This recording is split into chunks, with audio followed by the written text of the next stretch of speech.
Sour Patch, Skittles, and Starburst are the colourful icons of the candy world. Each one begins as a precise blend of sugar, flavour, and chemistry, transformed through heat, pressure, and timing into chewy bursts of sweetness. In this video, we step inside the high-speed production lines to see how these tangy, fruity favourites are shaped, coated, and packed to perfection. The journey starts with sugar. Tons of it. Fine, white crystals arrive in bulk tankers, unloaded into gleaming metal silos. From there, sugar moves through pipes into giant mixing tanks, where it meets glucose syrup, gelatin, water, and a blend of fruit flavourings and colourings. The goal is to build a perfectly balanced syrup, thick, clear, and sticky enough to hold shape once cooled. Each ingredient is metered automatically by computer-controlled pumps, ensuring every batch matches the exact formula that defines Sour Patch Kids' texture: soft, elastic, and slightly resistant to the bite. Once the ingredients combine, the mixture is heated in a continuous cooker, an industrial marvel that can boil hundreds of litres of syrup every few minutes. Inside, live steam circulates through steel coils, raising the temperature past 120 degrees Celsius. The heat dissolves the sugar, activates the gelatin, and evaporates water to reach the ideal concentration. At this stage, the syrup looks like liquid amber, thick and glossy, swirling under mechanical paddles that keep it from scorching. When it reaches the precise viscosity, the syrup is filtered to remove air bubbles and then pumped into depositors, the machines that will shape the candy. But the molds aren't metal or plastic. They're made from starch powder. Trays filled with cornstarch are pressed with rows of tiny impressions shaped like the familiar Sour Patch Kid figure, hundreds of them per tray. This starch molding method, known as the mogul process, is one of the candy industry's most ingenious systems. It allows soft candies to set without sticking, while also absorbing excess moisture from the mixture. Each tray slides under the depositor, where nozzles fill the molds with warm syrup. The sound is rhythmic and hypnotic as hundreds of candy shapes are born in seconds. The trays then travel slowly through long drying tunnels, where temperature and humidity are tightly controlled. For about 24 to 48 hours, the candies rest while the gelatin sets and the moisture level drops, just enough to create that iconic chewy bite. This stage defines the texture. Too dry and they become tough.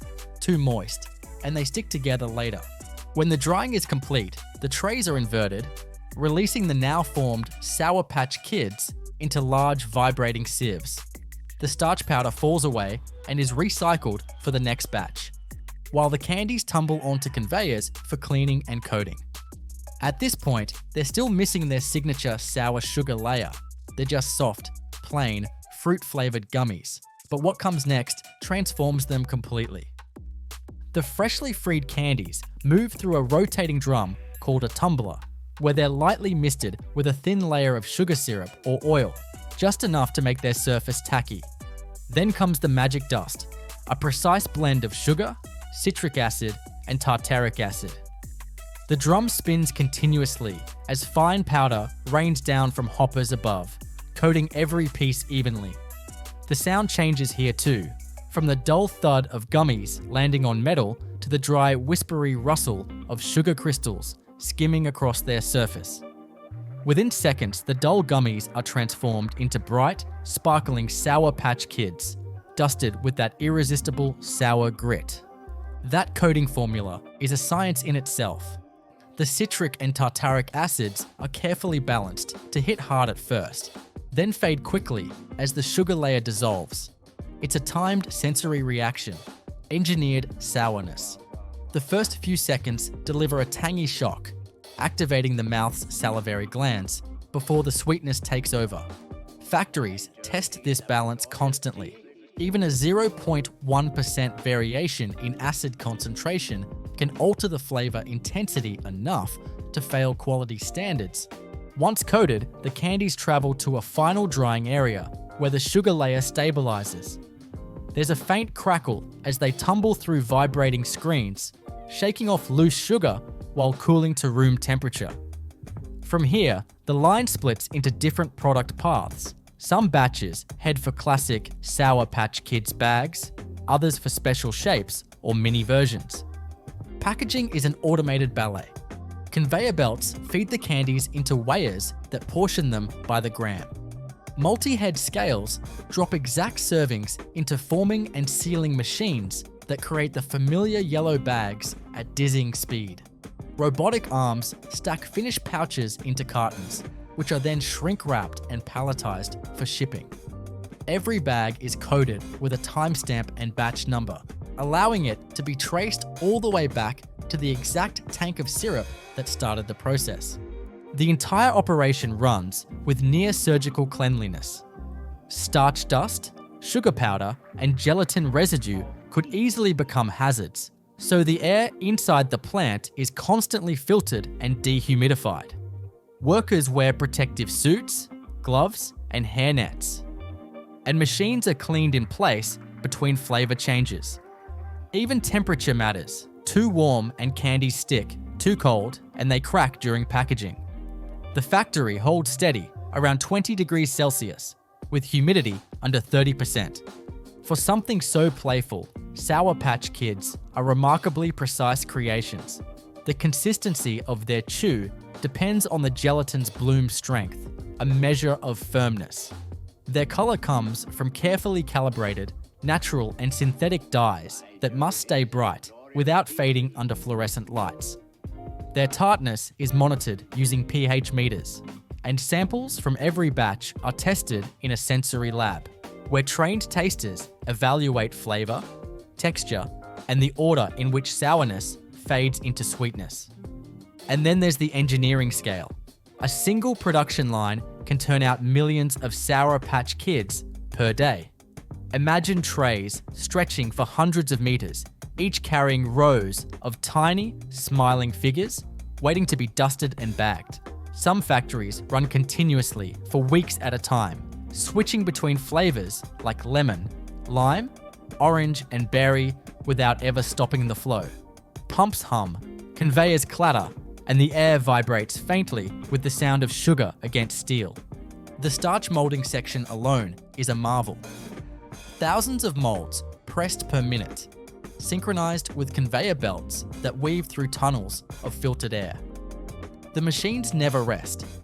Even the starch is recycled endlessly, dried, sifted, and pressed back into fresh molds after every batch. It's a closed-loop system that wastes almost nothing.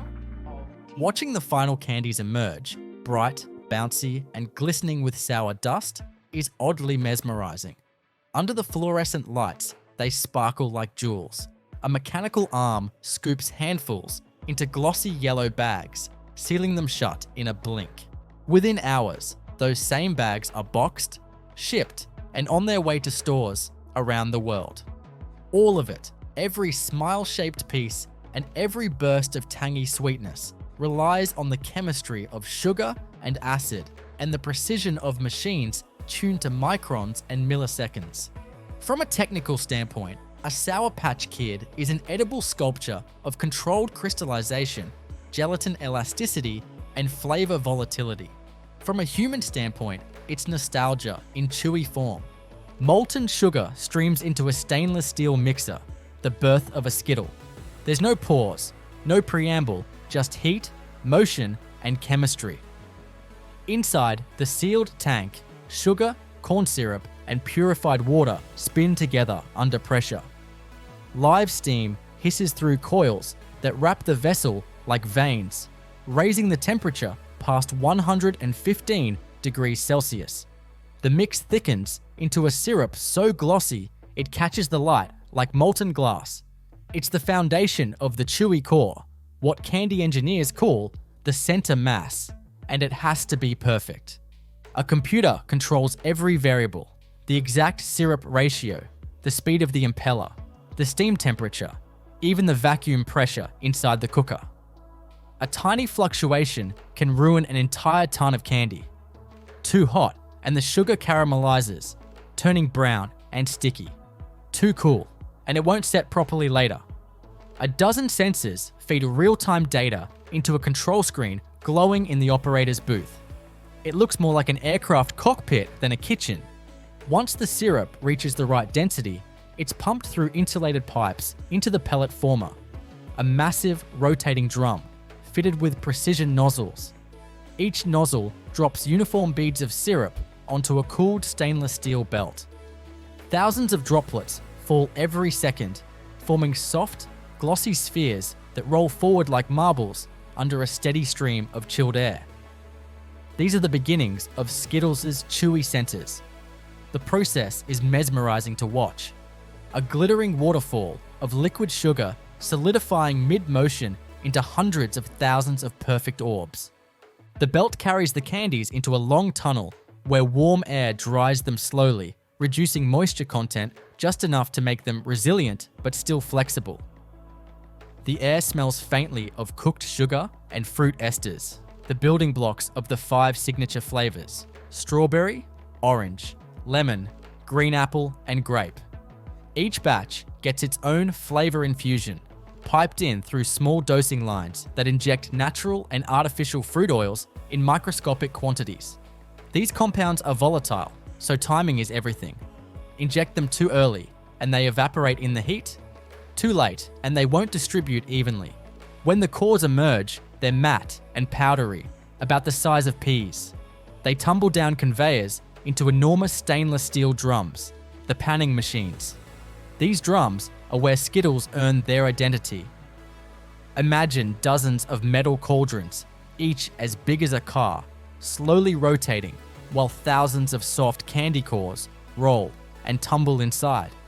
This is the panning room, and the air hums with the low drone of motors and the faint, sugary perfume that defines it. The process begins with a light misting of sugar syrup sprayed through nozzles. The liquid coats the centers evenly, and then, in timed bursts, superfine sugar crystals are dusted in. As the drum rotates, the sugar layer hardens almost instantly, sealing the surface. Then another mist, another dusting. The layers build one by one, each only microns thick. The trick is control. The syrup must hit the candy while still tacky enough to bind, but not so wet that pieces stick together. Over the course of several hours, the centers transform into polished spheres with smooth, crunchy shells. Air ducts around each pan blow filtered, temperature-controlled air that helps dry the coatings between passes. Operators constantly monitor humidity because sugar is hygroscopic. It absorbs water from the air. Even a brief rise in humidity can cloud the shells or make them crack later in storage. The factory's entire climate system is tuned like a musical instrument, maintaining air between 20 and 22 degrees Celsius with relative humidity below 30%. Each flavor runs in its own panning system, so the floor becomes a kaleidoscope of color. One pan turns with ruby red strawberry candies, another glows yellow with lemon, a third shimmers purple for grape. The colors deepen gradually as more layers form, going from pale pastels to the rich tones everyone recognizes. Food scientists designed these dyes to stay stable for months under bright light without fading, a challenge that took years of research. After dozens of layers, the candies are coated one final time with a thin syrup that locks in the shine. But they're not glossy yet. That comes next: polishing. In smaller, faster drums, a mist of food-grade wax coats the candies. They tumble for 15 minutes under warm air, and by the time they pour out, each Skittle gleams like glass. This wax coating isn't just cosmetic, it's a moisture barrier that keeps the sugar shell from turning sticky in humid air. Once polished, the candies pass under optical scanners that sort them by color. The scanners use cameras and infrared sensors to detect even the slightest deviation. If a red Skittle is too pale or a green one too dark, air jets puff it off the line into a separate bin. Those rejected candies aren't wasted. They're melted down and recycled into future batches. The acceptable candies roll onward toward one of the most delicate steps: printing. Printing a single letter on a curved candy shell at high speed requires surprising sophistication. The S is applied using edible food-grade ink sprayed through micro nozzles controlled by compressed air. The candies roll under the printer on a vibrating tray, perfectly aligned by vibration and airflow. Each Skittle receives its mark in milliseconds. The ink dries almost instantly, bonding with the wax surface without smudging. Cameras check every print in real time, and any without a crisp S are gently ejected. After printing, the candies aren't bagged right away, they rest. This tempering phase allows the sugar and gelatin inside to equilibrate moisture and texture. Skittles spend several hours in large silos under controlled temperature and humidity. This ensures every piece will have the same crunch on the outside and the same soft chew inside, no matter when or where it's eaten. Next comes blending. Since each flavor is produced separately, the 5 colors are mixed together in enormous rotating drums that act like gentle cement mixers. Sensors weigh each color feed automatically to maintain perfect ratios. The result is that every bag of Skittles contains a statistically exact balance of colors, no human sorting required.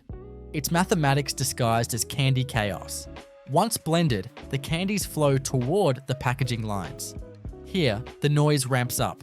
The hum of conveyors, the whir of bag formers, the sharp hiss of sealers. Multi-head weighers at the top of each line drop measured handfuls into continuous film rolls that form, fill, and seal the iconic rainbow bags at blinding speed, sometimes more than 200 per minute. Robotic arms box the finished bags into cartons, print batch codes, and send them down conveyors toward the loading dock. Every package is traceable back to the exact time, tank, and panning drum it came from. Cleanliness in a Skittles factory is almost obsessive. Sugar dust is combustible, so air filtration systems constantly pull fine particles out of the air to prevent buildup. Workers wear static-resistant uniforms, gloves, and hairnets. Between batches, clean-in-place systems flood all syrup lines and pumps with hot water and sanitizer, sterilizing them without disassembly.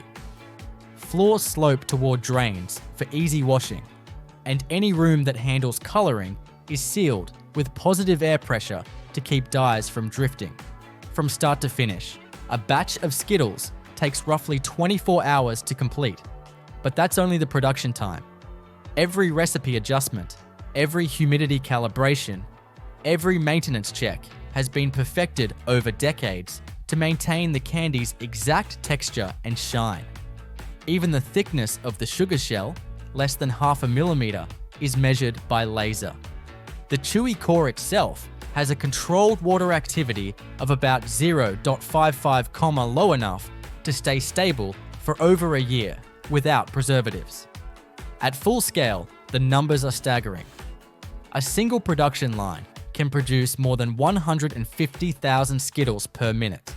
That's roughly 8 million candies per hour, or about 190 million every day. Some plants run multiple lines simultaneously, filling entire warehouses with color-sorted candies stacked in shimmering heaps before packaging. Standing inside one of these facilities, you'd hear layers of sound. The dull roar of mixers, the rhythmic rumble of panning drums, the high-pitched whine of cooling fans, and the crisp snap of packaged bags tumbling into boxes. It's mechanical music, sweetened by sugar and precision. And yet, for all its automation, the process still depends on human eyes and instincts. Operators who can tell from the sheen of a batch whether it's ready for its next coating, or from the rhythm of a drum whether the humidity's changed. The chemistry behind Skittles is simple enough: sucrose, glucose, gelatin, and acid. But the artistry lies in control. Sugar is fickle.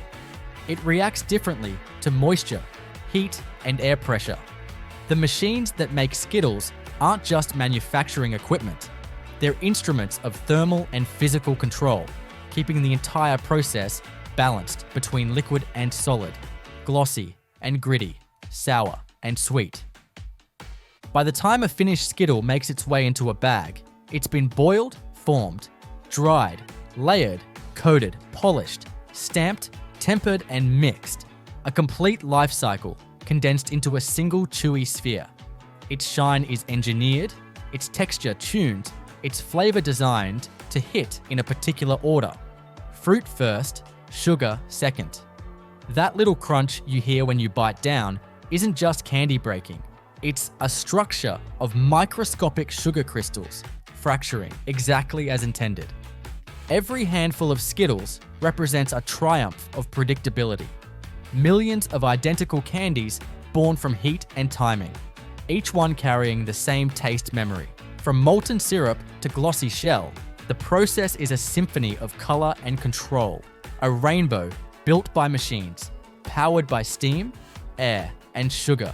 And when that shell finally cracks on the tongue, releasing a burst of fruit and sweetness, that's the sound of perfect precision doing its work. Molten syrup flows into a stainless steel cooker, the first heartbeat of a starburst. There's no slow build-up, no cinematic prelude, just heat, sugar, and precision.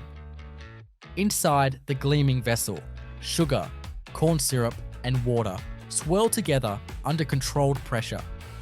Steam coils wrapped around the chamber hiss softly as the mixture climbs past 120 degrees Celsius.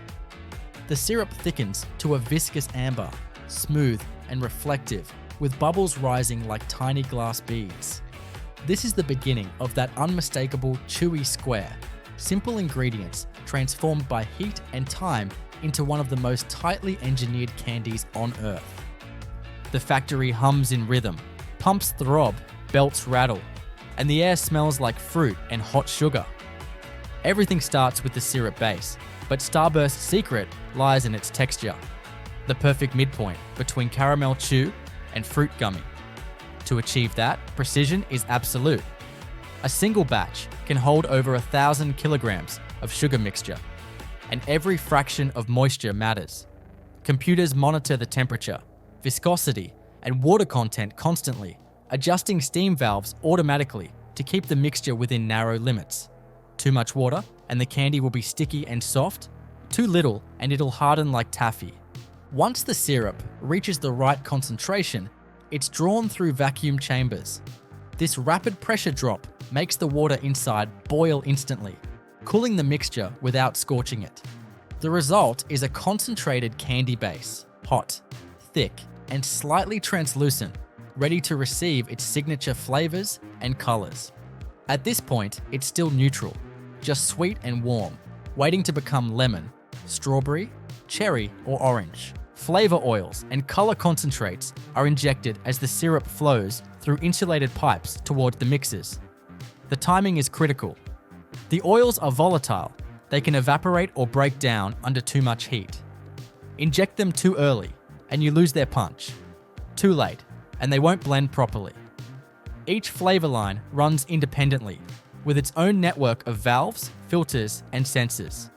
The colors are bold but stable, carefully chosen so they won't fade over months of storage or react with the sugar crystals.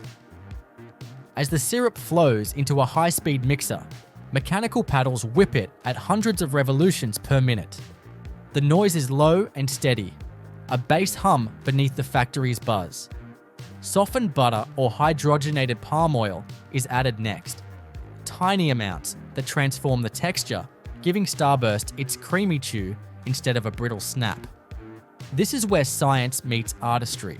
That buttery smoothness doesn't come from dairy, but from fat emulsification. Molecules of oil wrapping around sugar and flavor compounds, holding everything in suspension. The mixture that emerges is thick enough to hold its shape, but still hot and pliable, glowing in shades of red, orange, yellow, or pink. Workers sometimes call it lava candy. Conveyors carry it in ribbons towards the cooling tables, wide polished steel belts that roll slowly under gentle fans. As the temperature drops, the candy solidifies from liquid to malleable taffy. At this stage, it looks like glossy fruit-colored dough. On the cooling line, automated paddles fold and knead the mass continuously. This motion, called pulling forces air into the candy, lightening the texture and enhancing chew. The air content inside a Starburst is microscopic but crucial. Without it, the candy would be dense and waxy.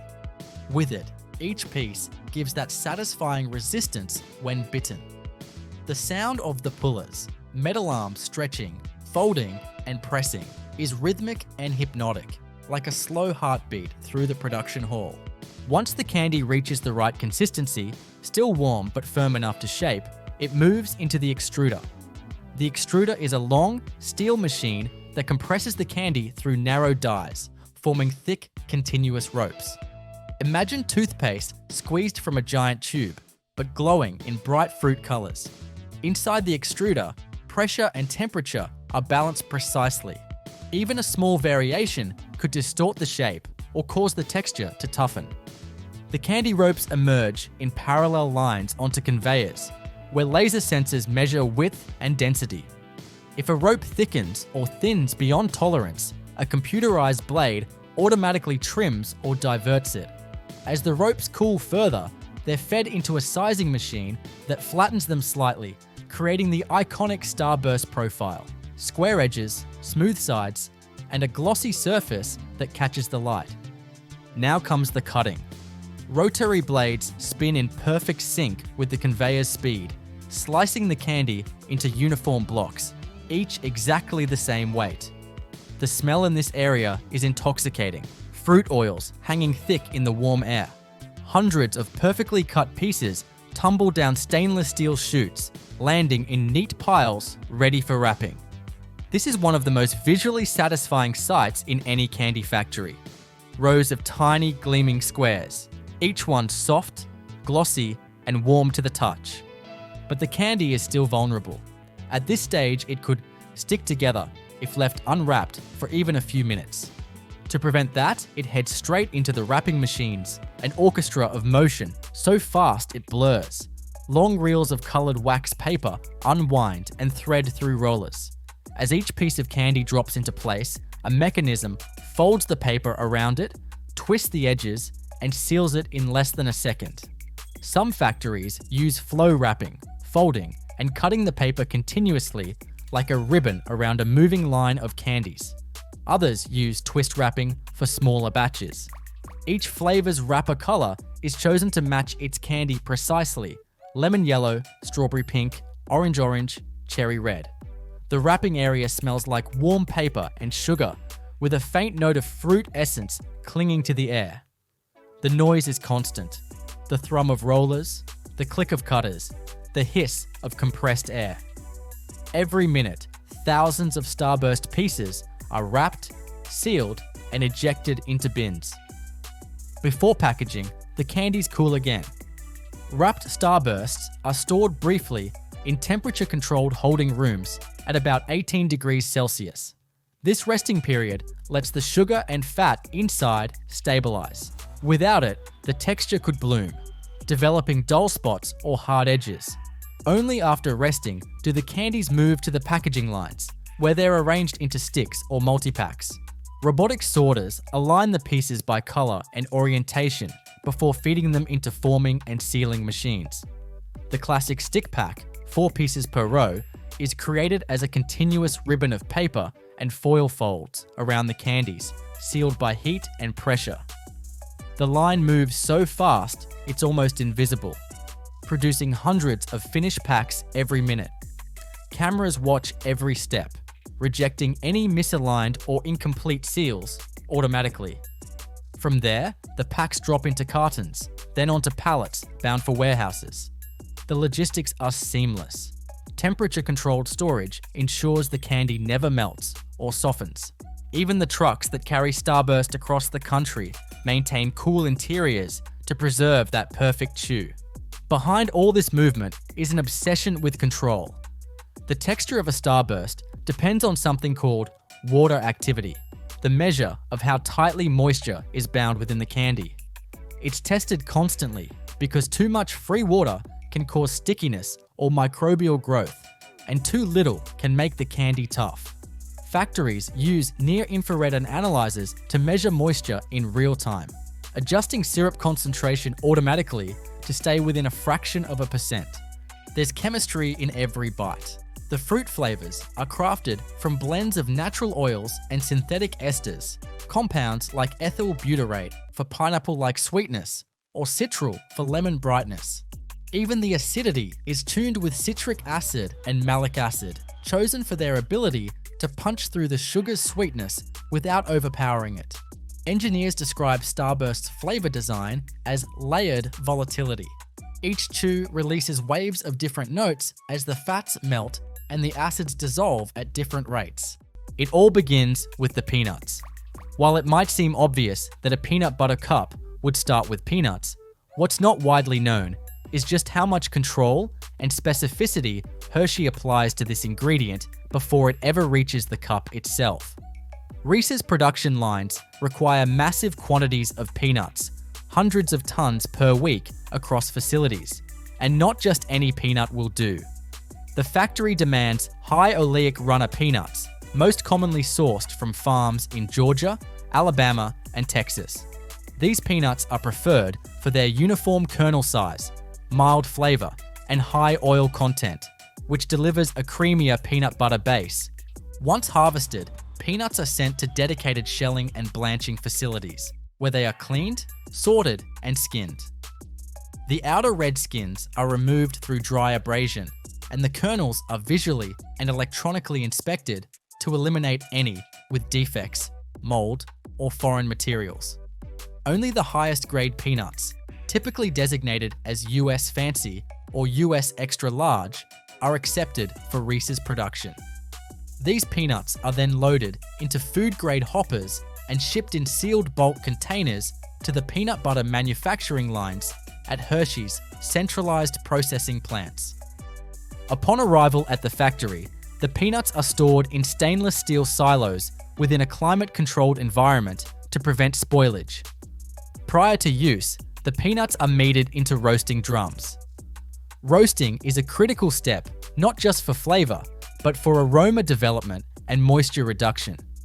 High-capacity rotary roasters or continuous conveyor-style roasters are used, depending on the factory's line design. Peanuts are typically roasted at temperatures between 320 degrees Fahrenheit and 360 degrees Fahrenheit for 30 to 45 minutes. The exact temperature curve is adjusted based on peanut moisture and oil content, which is sampled batch by batch in the factory's lab using gas chromatography and moisture analyzers. The roasters are equipped with air impingement systems and inline sensors to monitor internal temperature, color, and roast development in real time. At various intervals, small test samples are pulled using auto draws for taste panel review. Roast level has to be absolutely consistent, as this is the foundation for the signature Reese's peanut butter flavor. Over-roasted peanuts will produce a burnt or overly bitter taste, while under-roasting leaves the flavor bland and oily. Once roasted, peanuts are cooled using high-powered air chillers to prevent overcooking and to stabilize the oils. They are then conveyed into degermers and mechanical splitters, where they are cracked open and the hearts, the hard inner core of the peanut, are removed. These hearts, while technically edible, can impart a bitter or chalky aftertaste, so they are separated out and typically used in livestock feed or secondary food processing streams. Now comes the grinding phase. The roasted and cooled peanuts are fed into large, high-shear grinders, industrial versions of what's used in commercial peanut butter production. These grinders operate at extremely high RPMs and are often configured in a two-stage system: a coarse grind followed by a fine grind. In the coarse phase, the peanuts are broken down into a grainy paste, preserving small particulates that contribute to the slightly gritty texture of Reese's peanut butter. This paste is then piped into a second mill, where it's refined to a smooth, uniform consistency. The peanut paste is blended in stainless steel mixing tanks equipped with variable speed paddles and heated jackets. At this stage, a proprietary mix of additional ingredients is incorporated. These include salt, sugar, a small amount of fully hydrogenated vegetable oil, and a dry milk derivative. The sugar used is finely milled and sieved to a consistent particle size, ensuring it disperses evenly throughout the mix without recrystallizing. Emulsifiers such as mono and diglycerides are added in microdoses, enabling the fat and protein phases to remain homogeneous over time. What makes Reese's filling unique and one of the factory's guarded secrets is its texture. It isn't traditional creamy peanut butter. It's dry and crumbly, almost fudge-like, but melts smoothly on the tongue. This is achieved by very specific moisture and fat content targets. The factory carefully controls the fat ratio in the peanut blend using inline nuclear magnetic resonance sensors, which measure fat levels without destroying samples. The ideal balance results in a pliable, moldable filling that holds its shape during chocolate enrobing but softens under bite pressure. Once blended, the peanut butter filling is pumped into chilled hoppers and held at precise temperature, typically between 60 degrees Fahrenheit and 70 degrees Fahrenheit, so it can be extruded or deposited with exact weight and shape control. Temperature consistency is crucial here. Too warm, and the filling becomes too soft and spreads when deposited. Too cold, and it hardens and resists clean shaping, risking damage to the chocolate cup. The final stage in this first segment is the formation of the peanut butter centers. On a separate production line, the cooled peanut filling is portioned using servo-driven pistons or extrusion rollers, depending on the cup format being produced. These machines deposit small, perfectly measured mounds of filling onto a chilled conveyor. In larger cups, the filling is puck-shaped. In minis, it's closer to a small dome. Each peanut butter deposit is then transferred into a temporary holding tunnel, essentially a refrigeration corridor, where the shaped fillings are stabilized prior to the chocolate enrobing phase. Here, humidity and temperature are carefully balanced to avoid condensation or fat bloom when chocolate is later applied. At this point, the peanut butter centers are firm, uniform in size and shape, and fully ready for the next critical phase of the process, chocolate molding. With the peanut butter centers now precisely formed, cooled, and stabilized, the next critical phase in the industrial production of Reese's peanut butter cups begins: chocolate shell creation and cup assembly. This portion of the process is all about precision, timing, and the seamless integration of multiple complex systems to produce a product that's visually perfect and texturally balanced. It's here that the familiar cup shape begins to take form, and where Hershey's decades of manufacturing expertise are on full display. The chocolate used in Reese's products is developed in-house and differs slightly from that used in a Hershey's milk chocolate bar. While it still contains cocoa solids, cocoa butter, milk solids, sugar, and lecithin, it has been tailored specifically to pair with the salty sweet peanut butter filling. The chocolate is slightly softer in melt, less bitter than dark chocolate, and has a fat and sugar profile that ensures it doesn't overpower the filling. It's formulated to be both moldable and stable under typical shelf conditions, even in warmer climates. The chocolate arrives at the cup production line in a liquid state, held in large tempering tanks kept at a precise temperature, usually around 30 to 32 degrees Celsius for milk chocolate. Tempering is an essential part of chocolate manufacturing and involves heating the chocolate to fully melt its cocoa butter crystals, cooling it to initiate the formation of stable type 5 crystals, then gently reheating it to bring it to working temperature. This process ensures that once the chocolate is set, it has a glossy finish, resists bloom, and has a clean snap when broken. The first step in forming the Reese's cup is lining the signature brown paper cup mold with chocolate. The production line is fed with pre-formed paper cups stored in large reels or stacked columns that are automatically dispensed onto a high-speed conveyor. These paper cups are food-grade, waxed, or coated with a thin moisture barrier and shaped precisely to to hold their structure during and after chocolate deposition. Once the paper cups are set in place on the moving line, a chocolate depositor head releases a measured dose of tempered chocolate into each one. This is known as the bottoming phase. The amount of chocolate is critical, not only for structure, but also for controlling the ratio of chocolate to filling. After deposition, the cups pass over a vibration table. This stage is crucial for evenly spreading the chocolate along the bottom and slightly up the sides of the paper cup. The vibration table uses rapid, controlled pulses to remove air bubbles and to ensure a uniform shell that won't crack or collapse during filling. Immediately following the bottoming step, the peanut butter centers are dropped into the liquid chocolate. These centers have been transferred from the refrigerated holding tunnel to the enrobing line and are picked and placed with robotic arms or pneumatic suction systems that gently lower each piece into its corresponding chocolate-lined cup. The timing of this placement is perfectly synchronized so that the peanut butter slightly sinks into the chocolate but doesn't hit the bottom, allowing a chocolate base to remain intact beneath the filling. As the peanut butter sits in the base, a second dose of chocolate is deposited on top. This is referred to as the capping phase. The capping head delivers another precise amount of tempered chocolate to completely enrobe the peanut butter core. This top layer seals the filling, ensuring the product is fully enclosed and protected from oxygen, moisture, and contamination. The final thickness of the cap is carefully calibrated so the chocolate shell is strong enough to hold shape, but still soft enough to bite through easily without excessive crumbling. The assembled cups, now complete with base, filling, and cap, are conveyed into a long, multi-zone cooling tunnel.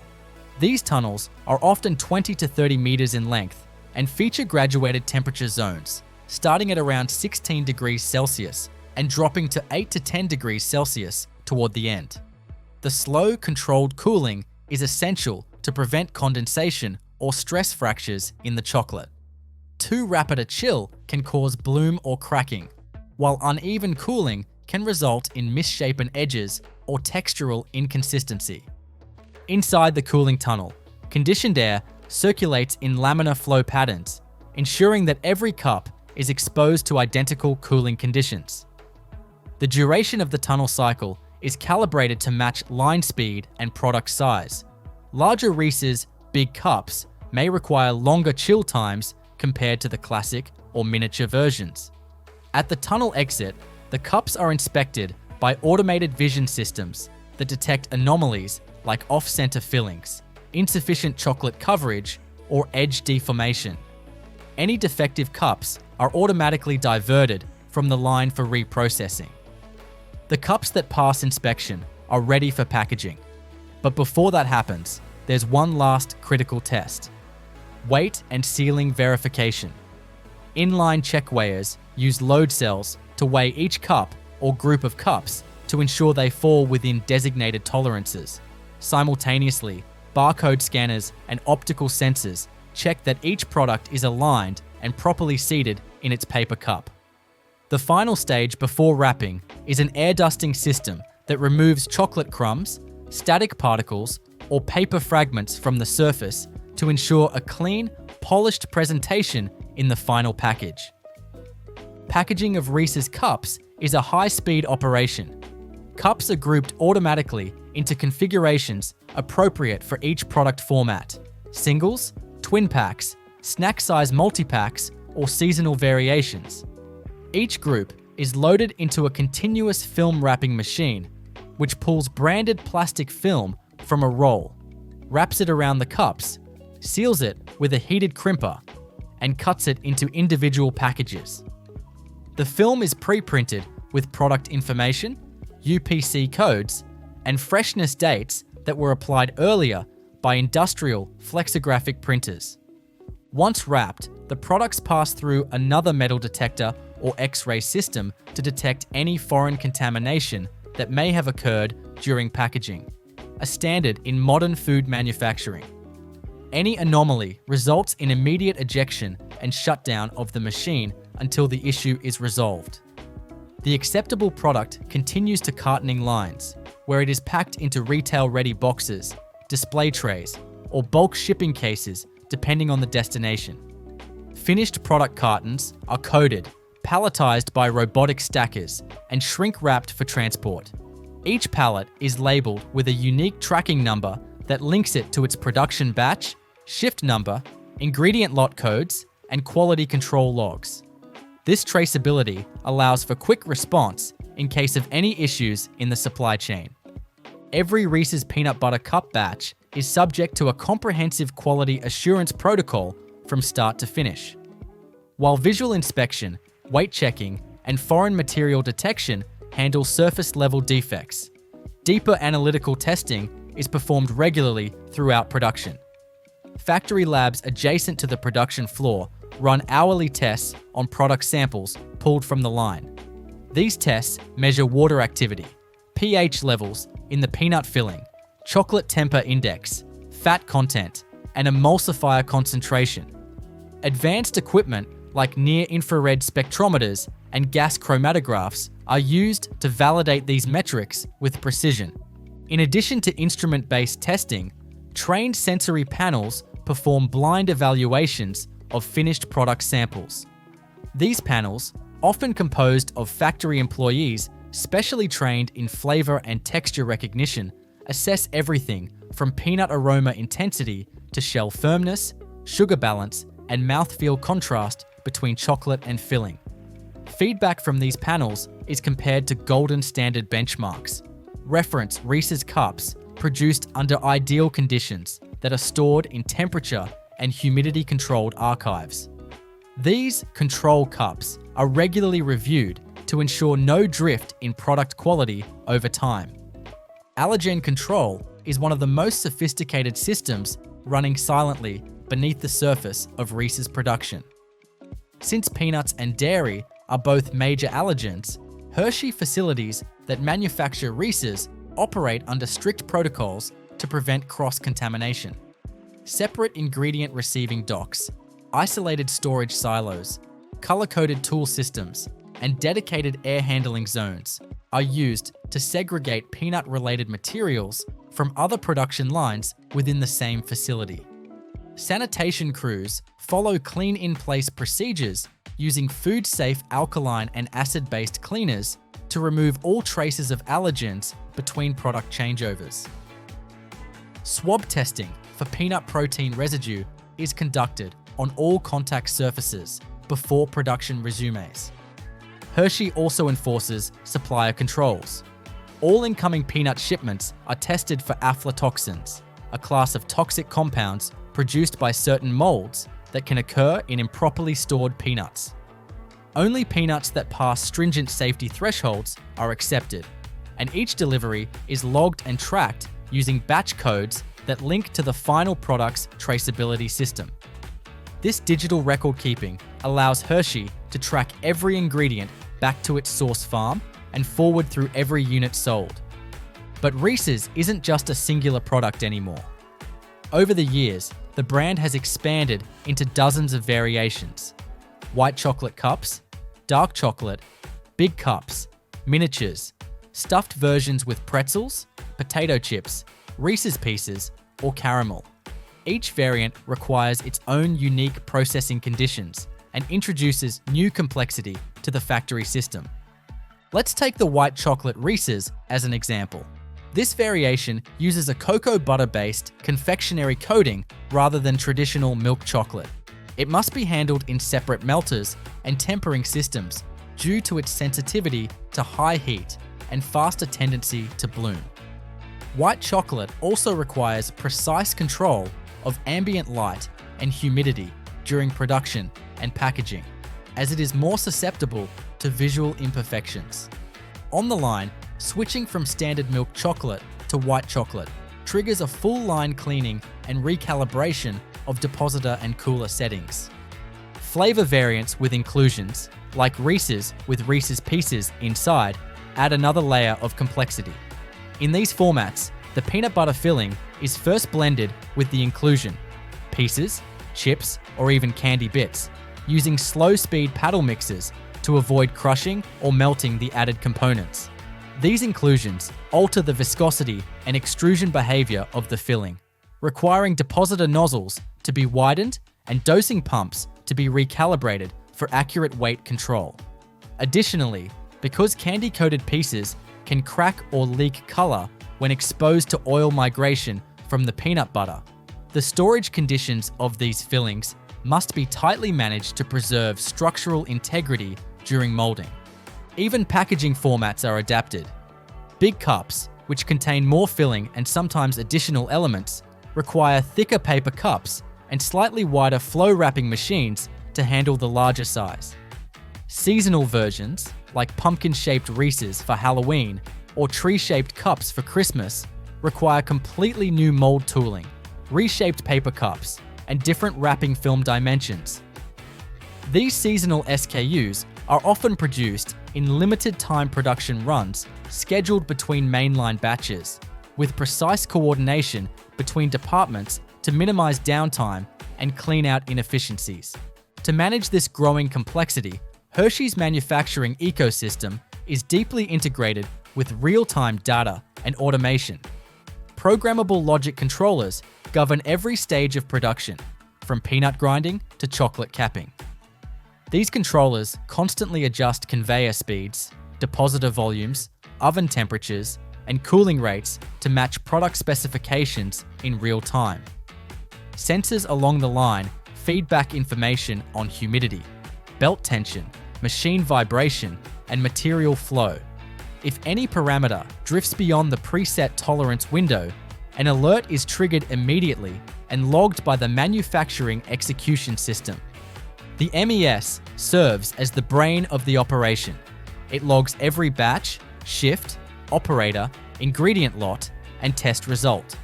It manages production schedules based on demand forecasting from Hershey's enterprise planning systems, and it ensures the right packaging, ingredients, and machines are prepared for the next product variation before the current one is even complete.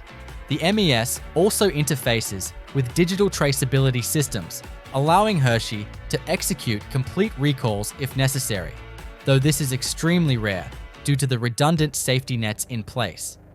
To support sustainability goals, the factory also measures key environmental metrics. Energy usage from roasting, tempering, and cooling operations is tracked and optimized. Waste heat from roasters is sometimes redirected to preheat water for sanitation systems. Chocolate scrap from edge trimmings and overflows is collected and reworked in designated reclaim tanks. Even the cardboard used for cartons and paper used for wrapping is sourced from certified sustainable forestry programs. Water used in cooling tunnels is recirculated through industrial-grade filtration systems and UV sterilization loops, allowing for multiple reuse cycles before any disposal. Factory roofs are often equipped with solar panels, contributing to the site's renewable energy footprint. These sustainability measures not only support Hershey's corporate goals, they also help reduce operating costs and ensure compliance with international environmental standards, especially for exports to markets with strict eco-regulations. Finally, at the distribution level, finished pallets of Reese's are scanned, shrink-wrapped, and entered into a dynamic warehousing system. Pallet storage is optimized by weight, sell-by date, and destination zone. Reese's products are shipped in refrigerated trucks when needed, although standard varieties are stable at room temperature due to their low water activity and solid fat matrix. Shipments are tracked via GPS and load sensors to ensure they remain within safe handling conditions throughout transit. So when you open a Reese's peanut butter cup and experience the snap of chocolate, the softness of the peanut filling, and the perfectly even texture from edge to edge, what you're actually tasting is the output of a meticulously engineered, continuously monitored, and relentlessly optimized factory system. Behind every wrapper is a chain of roasting drums, tempering tanks, vibration tables, chilled tunnels, microlab samplers, PLCs, conveyors, AI sensors, and hundreds of trained hands working in quiet unison to make every bite familiar, reliable, and timeless. As Reese's peanut butter cups leave the controlled environment of production and are loaded onto outbound trucks, the story doesn't end with the last machine seal or pallet scan. In fact, one of the most underappreciated aspects of the manufacturing system lies in how Reese's maintains product integrity far beyond the factory walls. The journey from factory to store shelf, and ultimately to the consumer's hand, is an extension of the manufacturing process itself. For a product like Reese's, where texture, flavor, and structure are so carefully engineered, maintaining those qualities through shipping, storage, and retail presentation is non-negotiable. Temperature control plays a key role in this extended quality assurance chain. While Reese's peanut butter cups are classified as shelf-stable and do not require refrigeration, they are extremely sensitive to heat and humidity. Elevated temperatures can cause the chocolate to melt or bloom, a condition where cocoa butter rises to the surface and creates a whitish-grey coating. Though harmless, bloom gives the appearance of staleness or spoilage and is unacceptable in any retail-facing product. To prevent this, shipping containers and trucks are monitored using digital temperature loggers and GPS trackers. These devices not only ensure compliance with storage requirements, but also provide real-time alerts if conditions fall outside predefined thresholds. Warehousing and retail logistics are optimized with similar care. Distribution centers receiving Reese's shipments are instructed to rotate inventory on a strict first-in, first-out system to preserve freshness. Shelving time is tracked down to the day, with expiration dates digitally logged and printed clearly on all packaging. Retailers are often supplied with merchandising guidelines from Hershey's sales and operations teams, advising on optimal product placement to avoid heat sources and maintain visibility in high-traffic zones. This ensures not just product survival, but also consumer engagement. Meanwhile, Hershey's central data systems stay connected to the broader supply chain. Sales velocities from thousands of retail points are monitored using automated inventory systems that integrate with distribution algorithms. If Reese's products are selling faster than expected in one region, perhaps due to a seasonal promotion or viral social media trend, production forecasts and shipment routes are adjusted in near real time to prevent outages.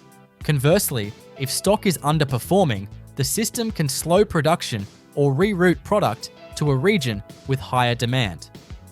But what truly sets Reese's apart in this final segment of its manufacturing cycle is its flexibility for innovation and customization, especially on a global scale. Reese's peanut butter cups aren't manufactured identically across every country. Although the core elements remain the same, formulations may be slightly adjusted to meet regional preferences, regulatory standards, or ingredient availability. For example, Reese's produced for the European market may contain non-GMO ingredients or use different emulsifiers to comply with EU food safety regulations.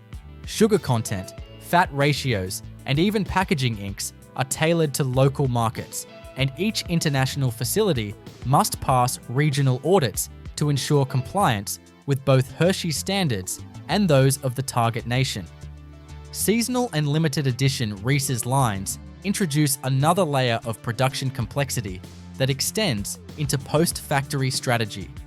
Every year, variations such as pumpkin-shaped Reese's in October, tree-shaped ones in December, and heart-shaped versions for Valentine's Day hit the shelves. These products require not only physical retooling, custom molds, unique wrappers, modified flow wrappers, but also adjusted production timelines to accommodate pre-holiday distribution. Most holiday variants are produced months in advance to ensure they hit retail shelves in time for the season, but remain fresh through the actual holiday window. To ensure holiday versions meet the same performance standards as core SKUs, Hershey uses accelerated shelf life testing. In these tests, products are stored at elevated temperatures and humidity for a condensed time frame to simulate long-term storage. The samples are then analyzed for fat migration, filling breakdown, wrapper integrity, and flavor degradation. Only those variants that meet Reese's strict internal benchmarks for shelf life, texture stability, and visual appearance are approved for full-scale seasonal release. The journey begins with the sourcing of raw ingredients and extends through roasting, grinding, conching, tempering, molding, and packaging, all carefully orchestrated to deliver Hershey's signature taste and texture in every bar. The process starts at the very beginning of the supply chain, the harvesting and sourcing of cocoa beans. Hershey sources its beans primarily from West Africa, including countries like Côte d'Ivoire and Ghana, where cocoa trees grow in tropical climates. Once harvested, the beans are fermented under banana leaves or in wooden boxes for several days. This crucial step develops the deep chocolate flavor. After fermentation, the beans are sun-dried, sorted for quality, and bagged for export. Upon arrival in the US, Hershey's manufacturing facility inspects every shipment, checking for size, moisture content, and the absence of mold or pests. The beans are then conveyed into the cleaning and sorting machinery, where they pass through vibrating sieves, pneumatic suction tubes, and magnetic separators. This removes twigs, stones, dust, and any metallic particles. The cleaned beans are stored in large silos, kept dry and temperature controlled to preserve freshness. From here, they enter the roasting stage, which is one of the most important parts of flavor development. In the roasting stage, cocoa beans are fed into large rotating drums that heat them to between 120 and 150 degrees Celsius for about 30 minutes. The temperature and duration are carefully adjusted depending on the bean variety and flavor profile desired. During roasting, volatile acids are reduced and deep chocolate notes are intensified. The process also loosens the shells from the nibs, the edible inner part of the bean. As the roasted beans exit the drums, they move into the winnowing machine. The winnowing process uses high-speed fans and friction rollers to crack the roasted beans and separate the lighter shells from the heavier nibs. The result is a large volume of cocoa nibs, the pure form of chocolate, which are then transferred to grinding mills. These heavy-duty industrial grinders reduce the nibs into a thick, brown liquid called chocolate liquor or cocoa mass. Although the term liquor might sound alcoholic, it refers here to the liquefied state of cocoa solids suspended in cocoa butter due to the heat generated during grinding. Next, Hershey separates the chocolate liquor into cocoa butter and cocoa solids using hydraulic presses. The cocoa butter is a pale yellow fat that contributes to the creamy mouthfeel of chocolate, while the cocoa solids are rich in flavor. Hershey stores both components separately in stainless steel vats. For milk chocolate, which is the company's primary product, the recipe also calls for sugar, milk, lecithin, and flavoring ingredients like vanillin. One of Hershey's defining characteristics is its use of fresh milk, a distinguishing factor that sets it apart from European chocolatiers who often use powdered milk. In fact, Hershey operates its own dairy processing facilities in Pennsylvania. The milk is condensed and cooked with sugar to form a sweet, caramelized base that's blended with chocolate liquor and cocoa butter. This mixture is the beginning of Hershey's signature milk chocolate formula. This blend is then dried into chocolate crumb, a key intermediary unique to Hershey's process.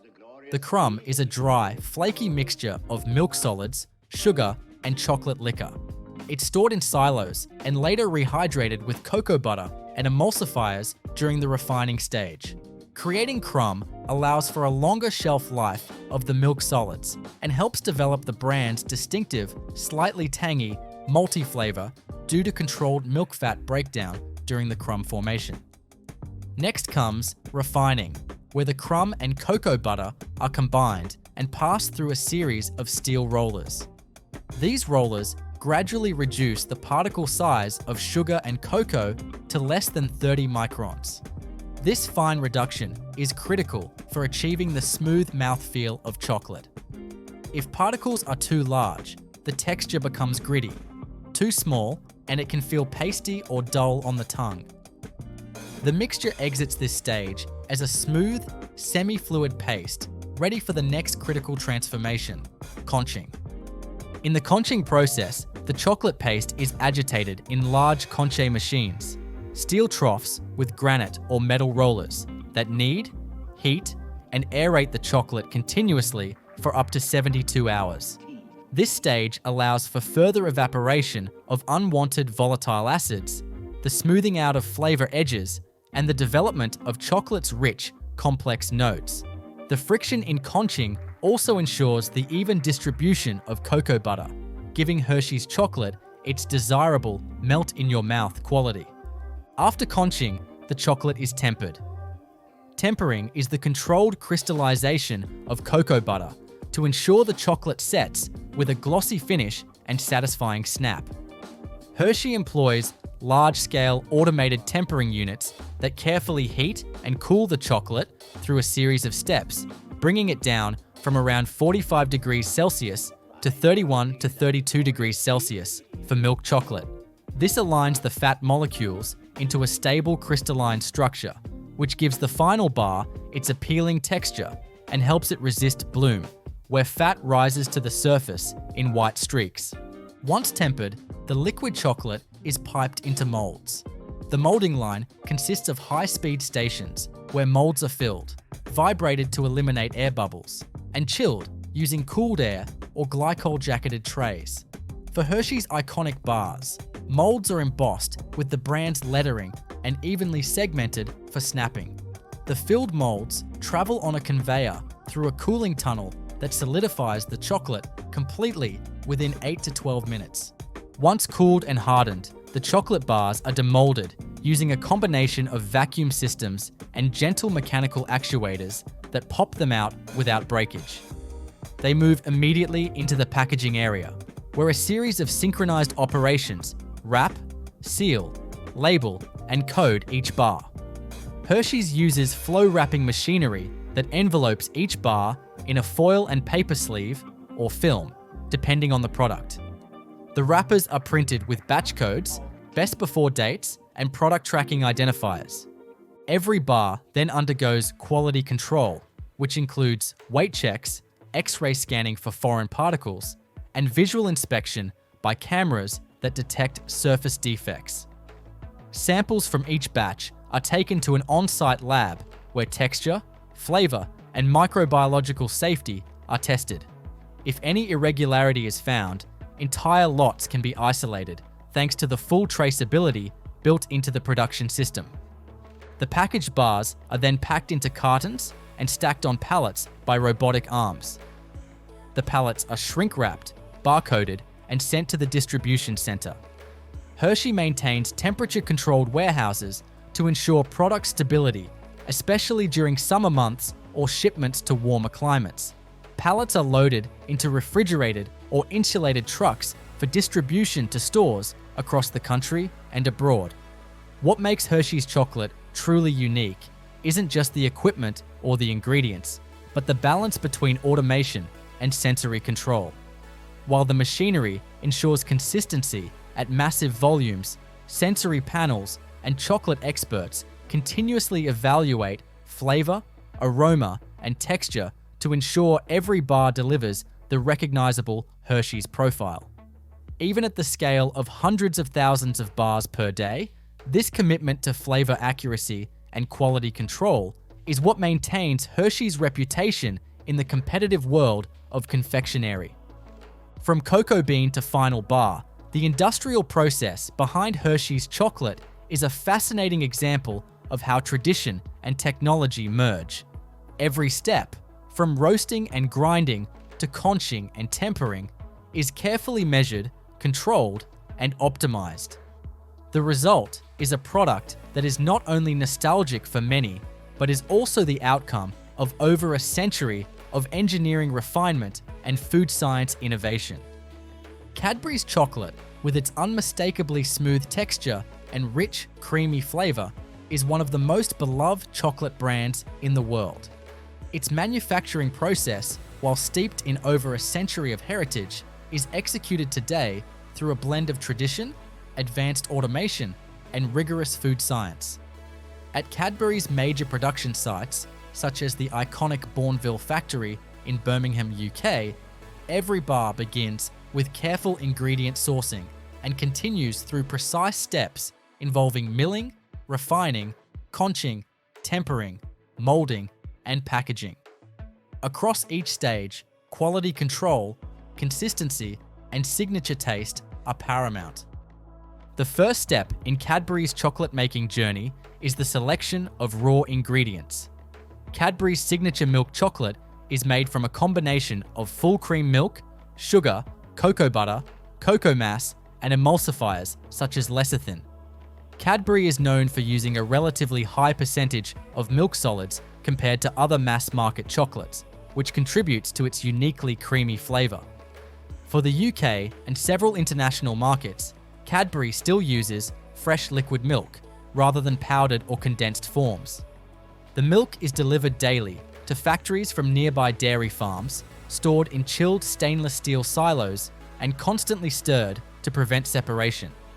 Meanwhile, cocoa beans, the fundamental ingredient in any chocolate, arrive at Cadbury's factories from West Africa, particularly Ghana, which provides a consistent, high-quality bean that is fermented and sun-dried prior to export. Upon arrival, these beans undergo detailed quality inspections before entering the factory system. They are cleaned thoroughly to remove foreign matter, dust, sticks, stones, or metal particles through a series of sieves, aspiration towers, and magnetic separators. Once clean, the beans are roasted. The roasting stage is one of the most vital steps for developing the chocolate's flavor.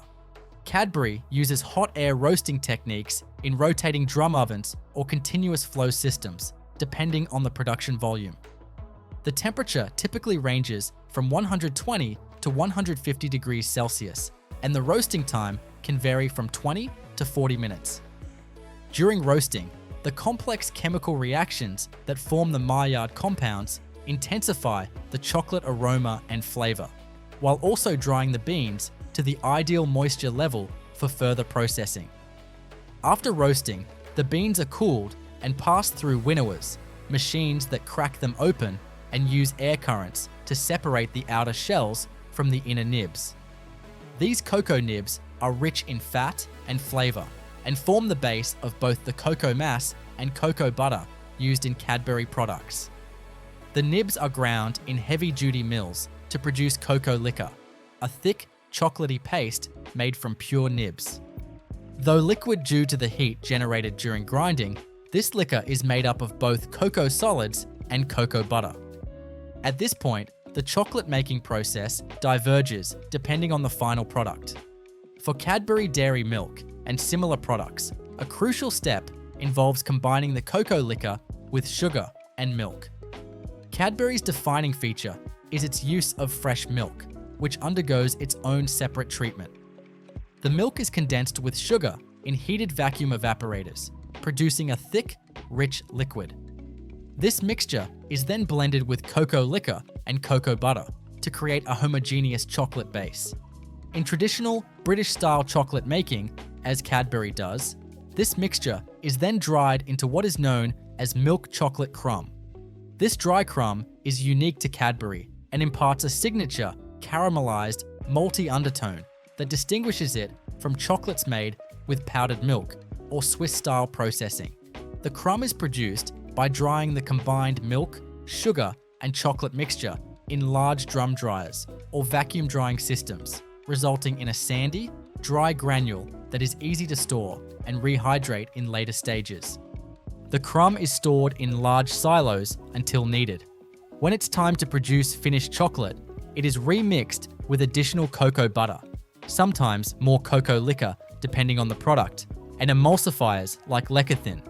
This mixture is then passed through refining rollers, a series of 5 steel cylinders that reduce the particle size of the sugar and cocoa solids. The aim is to reach a uniform particle size of around 20 to 30 microns. This gives the chocolate a smooth texture without feeling gritty on the tongue. Particle size is verified using laser diffraction particle analysis systems to ensure consistency across every batch. Once refined, the chocolate enters the conching stage, named after the shell-like shape of early conching machines. This process involves mixing, shearing, and aerating the chocolate over several hours, anywhere from 4 to 24 hours, depending on the product. Conching removes volatile acids, unwanted moisture, and any rough flavor edges. Cadbury uses both traditional longitudinal conches and modern rotary conches, depending on the scale and specific chocolate formulation. During this time, the texture becomes silkier, and the flavor deepens and rounds out. Following conching, the chocolate is transferred to the tempering line, one of the most delicate and technically controlled stages in chocolate manufacturing. Tempering involves carefully cooling and reheating the chocolate to encourage the formation of stable cocoa butter crystals, which give chocolate its shiny appearance and clean snap. Improper tempering can result in chocolate bloom, a whitish, dull coating caused by fat separation. Cadbury's tempering machines operate in a closed-loop system, cycling chocolate through a precisely controlled thermal curve. Advanced digital sensors monitor viscosity, temperature, and flow characteristics to ensure optimal temper structure. Once tempered, the chocolate is ready for molding. Cadbury's high-speed molding lines pour the liquid chocolate into molds made of polycarbonate or food-grade stainless steel, depending on the product. The molds pass over vibration plates to eliminate air bubbles and ensure even distribution. The filled molds then travel through a cooling tunnel that gradually reduces their temperature to solidify the chocolate without causing stress fractures. This ensures a uniform, glossy appearance and the correct snap when broken. Demolding is performed using vacuum lifters or gentle mechanical knockers, depending on the mold shape. For filled products like Cadbury cream eggs or caramel bars, the process includes an additional step.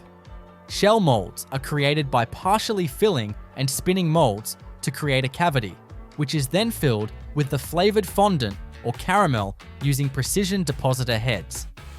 These centers are allowed to partially set before a chocolate-based layer is applied, and the molds are fully sealed, then cooled and demolded just like solid bars. Once the chocolates are demolded, they move directly to the packaging lines. Here, automated machinery wraps individual bars in foil and branded sleeves or flow wraps them in film. The packaging materials are printed with batch codes, expiry dates, and traceability data.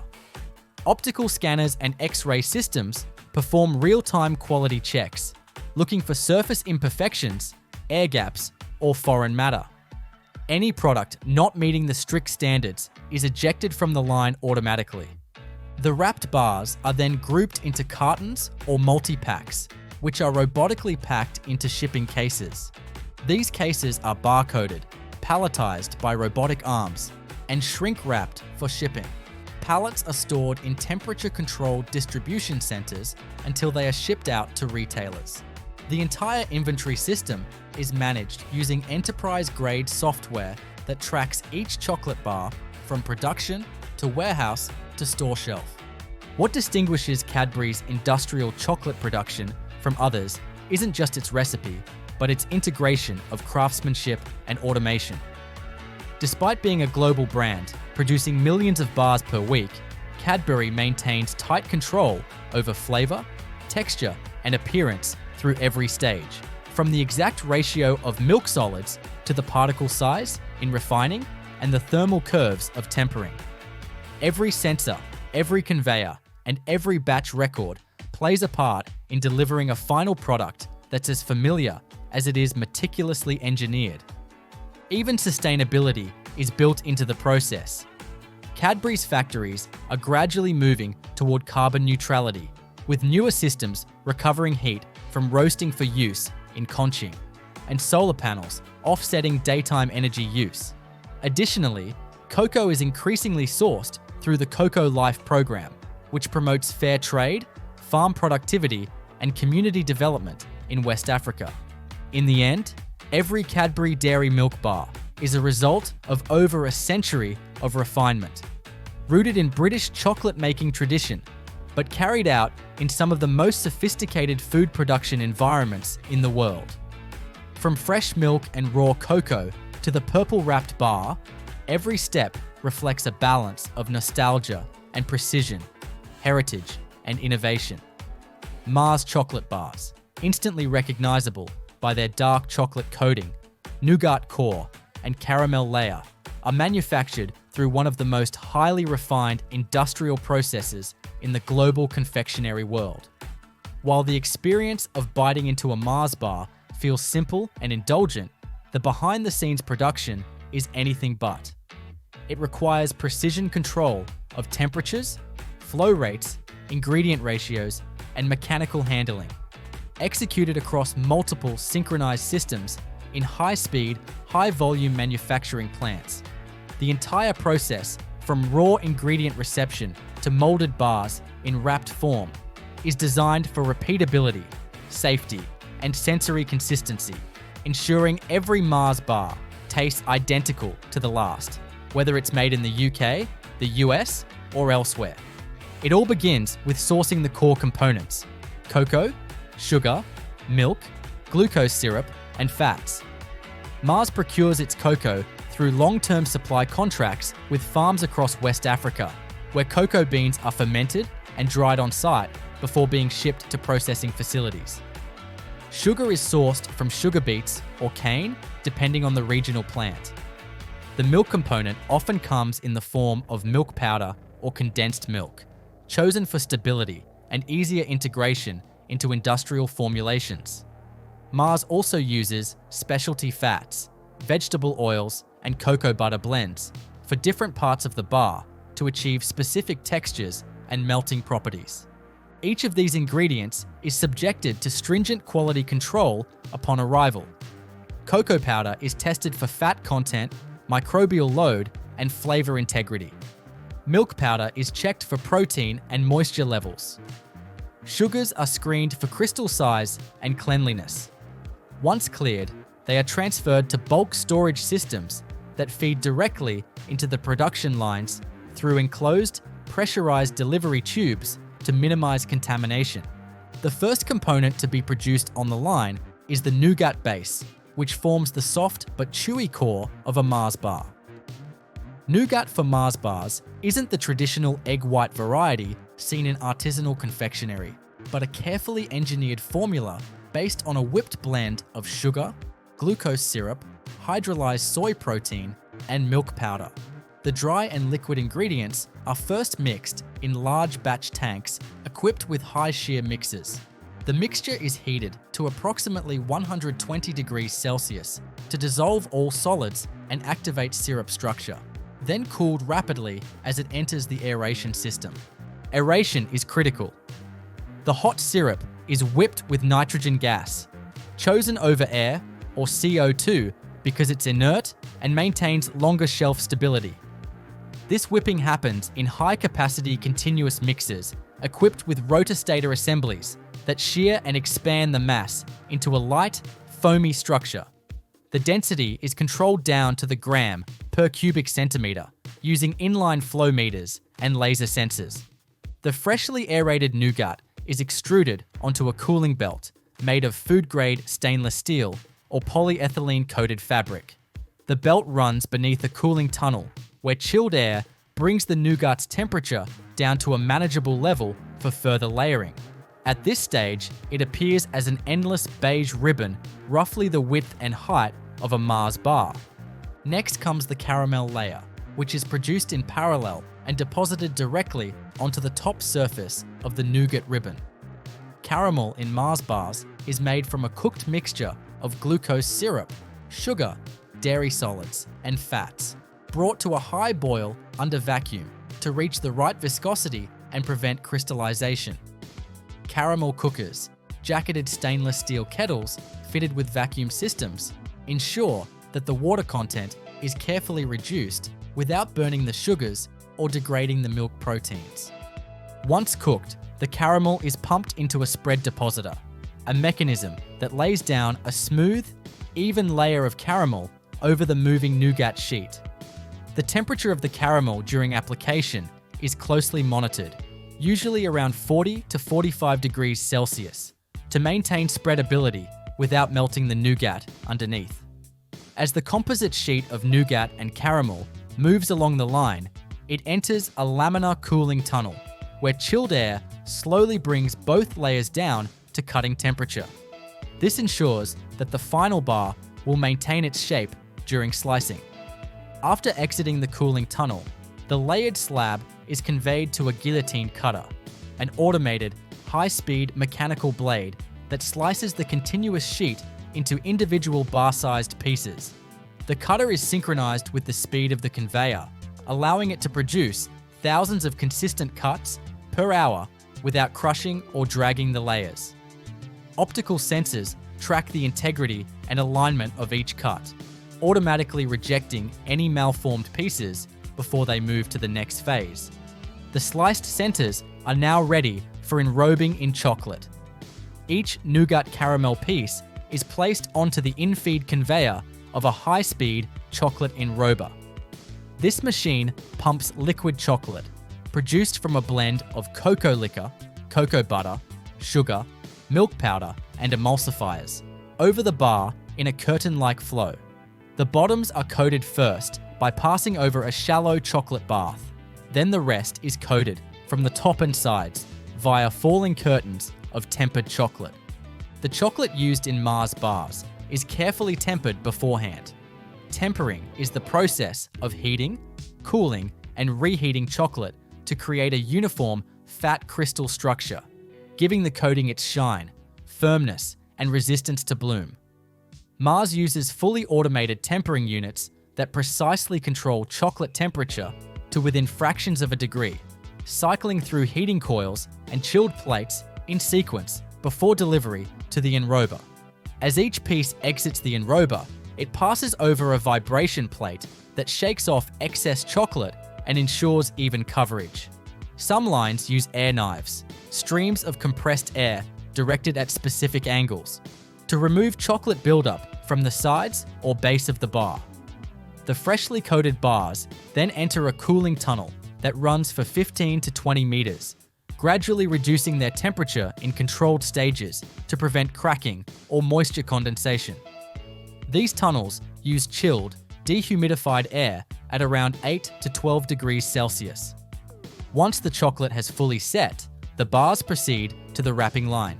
Here, high-speed flow wrapping machines encase each bar in metallized polypropylene film, heat sealing both ends and the back. Wrapping machines include inline printers that apply the best before date, batch number, and factory code directly onto the film. Optical scanners check each wrapper for print clarity, alignment, and seal integrity. Any bar with misaligned film or poor sealing is ejected from the line by pneumatic arms into a separate rework bin. Wrapped bars are counted and grouped into cartons, which are then sealed, labeled, and moved to robotic palletizing systems. Robots arrange cartons in predefined patterns onto pallets based on flavor, size, and shipping destination. Each pallet is barcoded and logged into Mars ERP system for real-time traceability.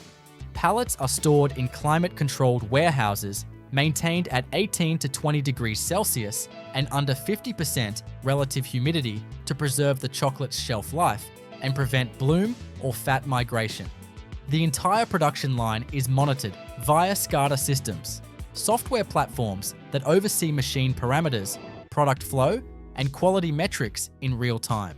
Operators at control stations can view temperature logs, flow rates, equipment performance, and reject rates. If a sensor detects even a slight deviation, like a variation in caramel viscosity or enrobing temperature, alerts are issued and adjustments are made immediately to avoid wasting product or compromising quality. The production of Domino's pizza begins not in the store kitchens, but in massive regional supply chain centers, where the ingredients, particularly the dough, are produced in industrial quantities with an emphasis on consistency, quality, and efficiency. Before any pizza reaches the oven in a Domino's franchise, it starts its journey in these highly controlled factory environments where each element is formulated to exact specifications. The first and most critical component is the dough, which is made fresh daily in these centers and delivered under cold storage conditions to every Domino's outlet. The dough-making process begins with the arrival of bulk ingredients, including high-protein wheat flour, water, vegetable oil, yeast, sugar, and salt. These ingredients are stored in separate storage systems based on their physical state and volume requirements. Flour is kept in massive silos connected to the production floor through pneumatic tubing systems. These tubes transfer flour directly into the industrial-scale mixers with precise weight measurements, controlled by automated batching systems. Water, which must be maintained at a specific temperature range to activate the yeast properly, is stored in stainless steel tanks connected to digital flow meters. This ensures the exact volume is dispensed into each batch, typically to within 1/10 of a liter. Vegetable oil, sugar, salt, and yeast are also dispensed through closed-loop systems that prevent contamination while ensuring high-speed delivery and accuracy. The industrial mixers used at this stage are horizontal high-capacity spiral mixers or fork mixers, depending on the location and the specific equipment model in use. Each mixer is designed to handle hundreds of pounds of dough per batch, usually around 400 to 600 pounds. The process begins with dry ingredients being added first, followed by a controlled stream of water and oil. Once the mixture reaches the desired hydration point, the mixer operates at different programmed speeds to knead the dough until it reaches the correct elasticity and gluten development. This usually takes around 8 to 10 minutes, with temperature sensors embedded in the bowl to prevent overheating from friction, which can damage the yeast. As the dough mixes, factory floor operators monitor each batch's time, temperature, and consistency through a computerized interface. Every mixer is part of a larger manufacturing execution system that records batch data, ingredient lots, timestamps, and operator IDs. This traceability system ensures that if a problem ever arises, such as inconsistent rise or poor texture in a batch, managers can track it back to the specific flour lot or mixing time and make necessary adjustments for future runs. Once the dough reaches optimal consistency, it is automatically discharged from the mixer into a dough trough, which is essentially a wheeled stainless steel container that holds the dough until it's moved to the dividing station. The dough is then transferred into a hopper above a hydraulic or rotary dough divider. This machine uses either vacuum-assisted suction or mechanical cutting blades to portion the dough into uniformly weighted balls, typically ranging from 6 to 20 ounces, depending on the final pizza size. Each portion is measured by load cells, digital weighing systems that maintain accuracy within a few grams. These dough balls then proceed to the rounding machine, which takes each divided piece and rolls it into a tight, smooth sphere. This is crucial for creating the internal tension needed for a uniform rise during fermentation. The rounding machine uses rotating plates or belts that apply gentle pressure and a circular motion to the dough. After rounding, the dough balls are dusted lightly with food-grade flour or semolina to prevent sticking, and then placed into oiled dough trays.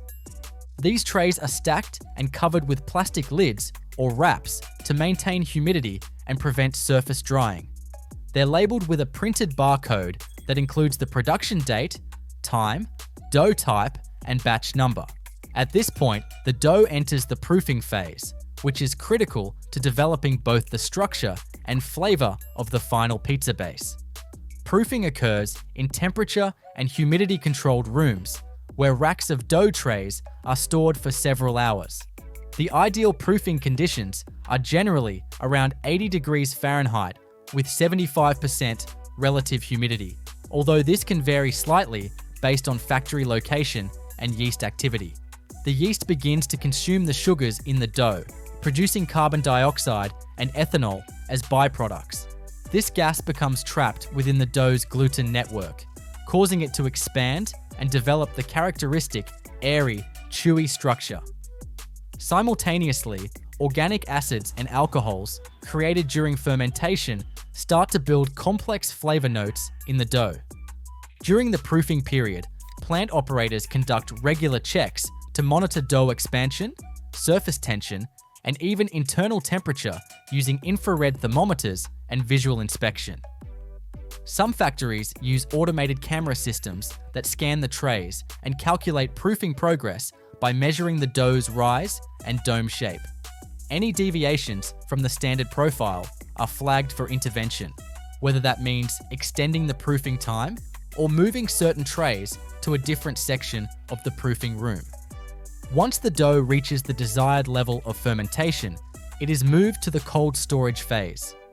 In this stage, the dough trays are rolled into large walk-in refrigeration rooms, where the temperature is maintained at approximately 2 to 4 degrees Celsius. This halts the yeast's activity and locks in the developed flavor while also preventing overproofing. The chilled dough can now be stored for up to several days, depending on demand at the destination stores. During this time, the trays are rotated to maintain even cooling and are occasionally inspected for signs of over-fermentation or drying. While the dough is being prepared, Domino's is also handling the sauce production in parallel. Tomato sauce is made in separate processing areas, using high-volume stainless steel kettles equipped with agitators and heating jackets. The base of the sauce is tomato paste, which is diluted with water to reach a specific consistency. To this, measured quantities of salt, sugar, oregano, garlic, basil, black pepper, and other proprietary spices are added. Some locations use pre-mixed spice sachets that are batch-coded for accuracy, while others blend the seasoning on-site.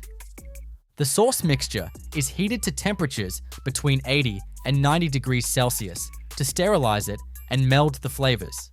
Once the heating process is complete, it is rapidly cooled using a plate heat exchanger to bring it down to refrigerated storage temperature, usually 30 degrees Celsius, around 4 degrees Celsius.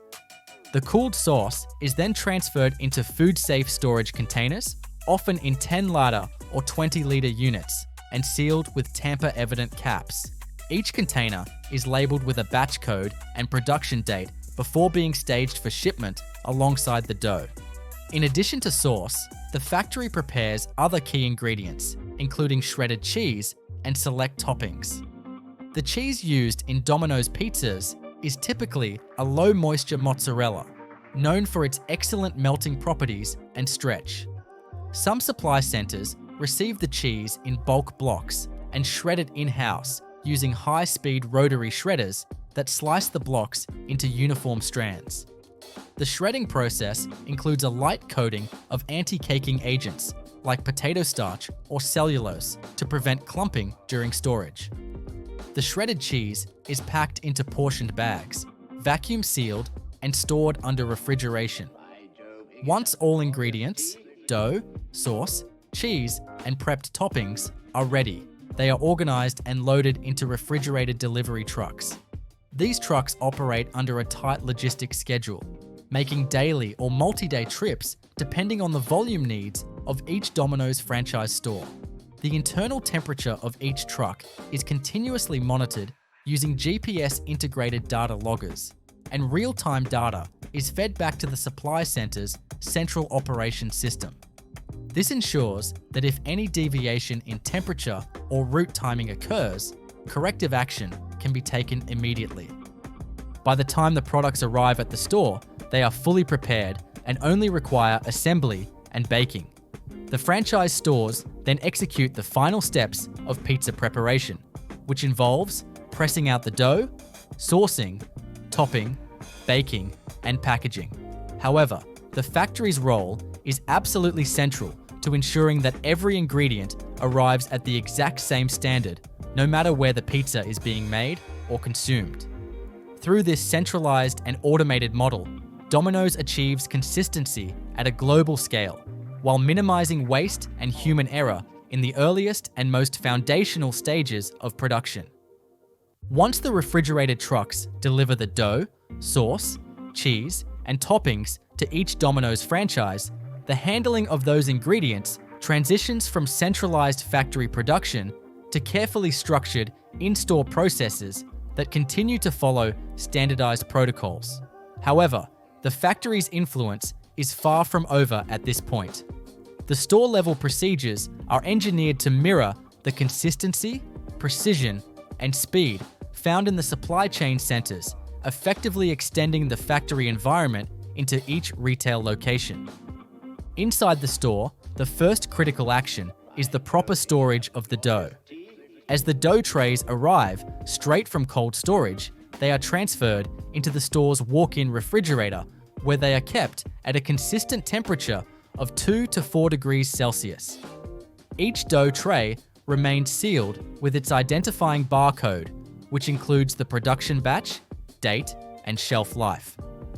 This code is scanned upon arrival, logged into the store's inventory system, and linked to the store's daily forecast so the staff can prioritize older dough for earlier use, following a strict first in, first out system to ensure freshness and prevent waste. Before the dough can be used for making pizzas, it needs to temper. Cold dough straight from refrigeration is too stiff and contracted to stretch evenly or bake correctly. Therefore, several trays are pulled from the cooler in staggered intervals and placed in a proofing area within the store, typically kept at room temperature for 30 to 60 minutes. During this period, the dough relaxes, allowing the gluten to become more extensible and the yeast to reawaken slightly, which enhances browning and flavor development in the oven. This step also restores some of the softness and elasticity necessary for the dough to perform consistently on the preparation line. The next key phase in the process is dough pressing or hand stretching, which transforms the proofed dough ball into a pizza base. Depending on the store's equipment and regional preferences, Domino's uses one of several standard methods for this. In many high-volume locations, a mechanical dough press is employed. This press is a heated platen system where a single dough ball is centered between two metal plates. With controlled pressure and temperature, the plates compress the dough to the specified diameter and thickness. The brief heat exposure also helps to set the edge of the crust slightly, which prevents overexpansion during baking. Other stores use hand-stretching techniques, which involve manually flattening the dough using the palms and fingertips to create an even disc, often followed by a gentle spinning motion to widen it to the correct diameter. Employees are trained to feel for even dough resistance, check the uniformity of thickness, and ensure the edges are slightly thicker to create the signature Domino's crust ring. Some locations employ a dough sheeter, a machine that flattens dough between two adjustable rollers, which is commonly used for medium thickness crusts or thin crust options. Once the dough is properly shaped and placed on a pizza screen or baking tray, it is ready to be sauced. The sauce comes in pre-measured containers or large bag-in-box systems with pump dispensers, depending on the store's volume. A standardized rotary sauce ladle or domed saucer is used to apply a precise amount of sauce, usually between 90 and 120 grams for a medium pizza. The sauce is spread using a circular motion that stops approximately 1 inch from the crust edge to allow for natural bubbling and rim development during baking. With the base sauced, the next step is the cheese application. Domino's cheese is a proprietary, low-moisture mozzarella blend, optimized for melt, stretch, and browning. The cheese arrives shredded in sealed, chilled bags and is stored in under-counter refrigeration near the prep stations for quick access. Employees use color-coded scoops to portion out exact grams of cheese per pizza size: small, medium, large, or extra large. This consistency ensures that the cheese melts evenly and that the nutritional and caloric values remain standardized. In high-throughput stores, preloaded portion dispensers or weigh scales may also be integrated into the cheese station to reduce time and improve accuracy. Next, the pizza moves to the topping stage.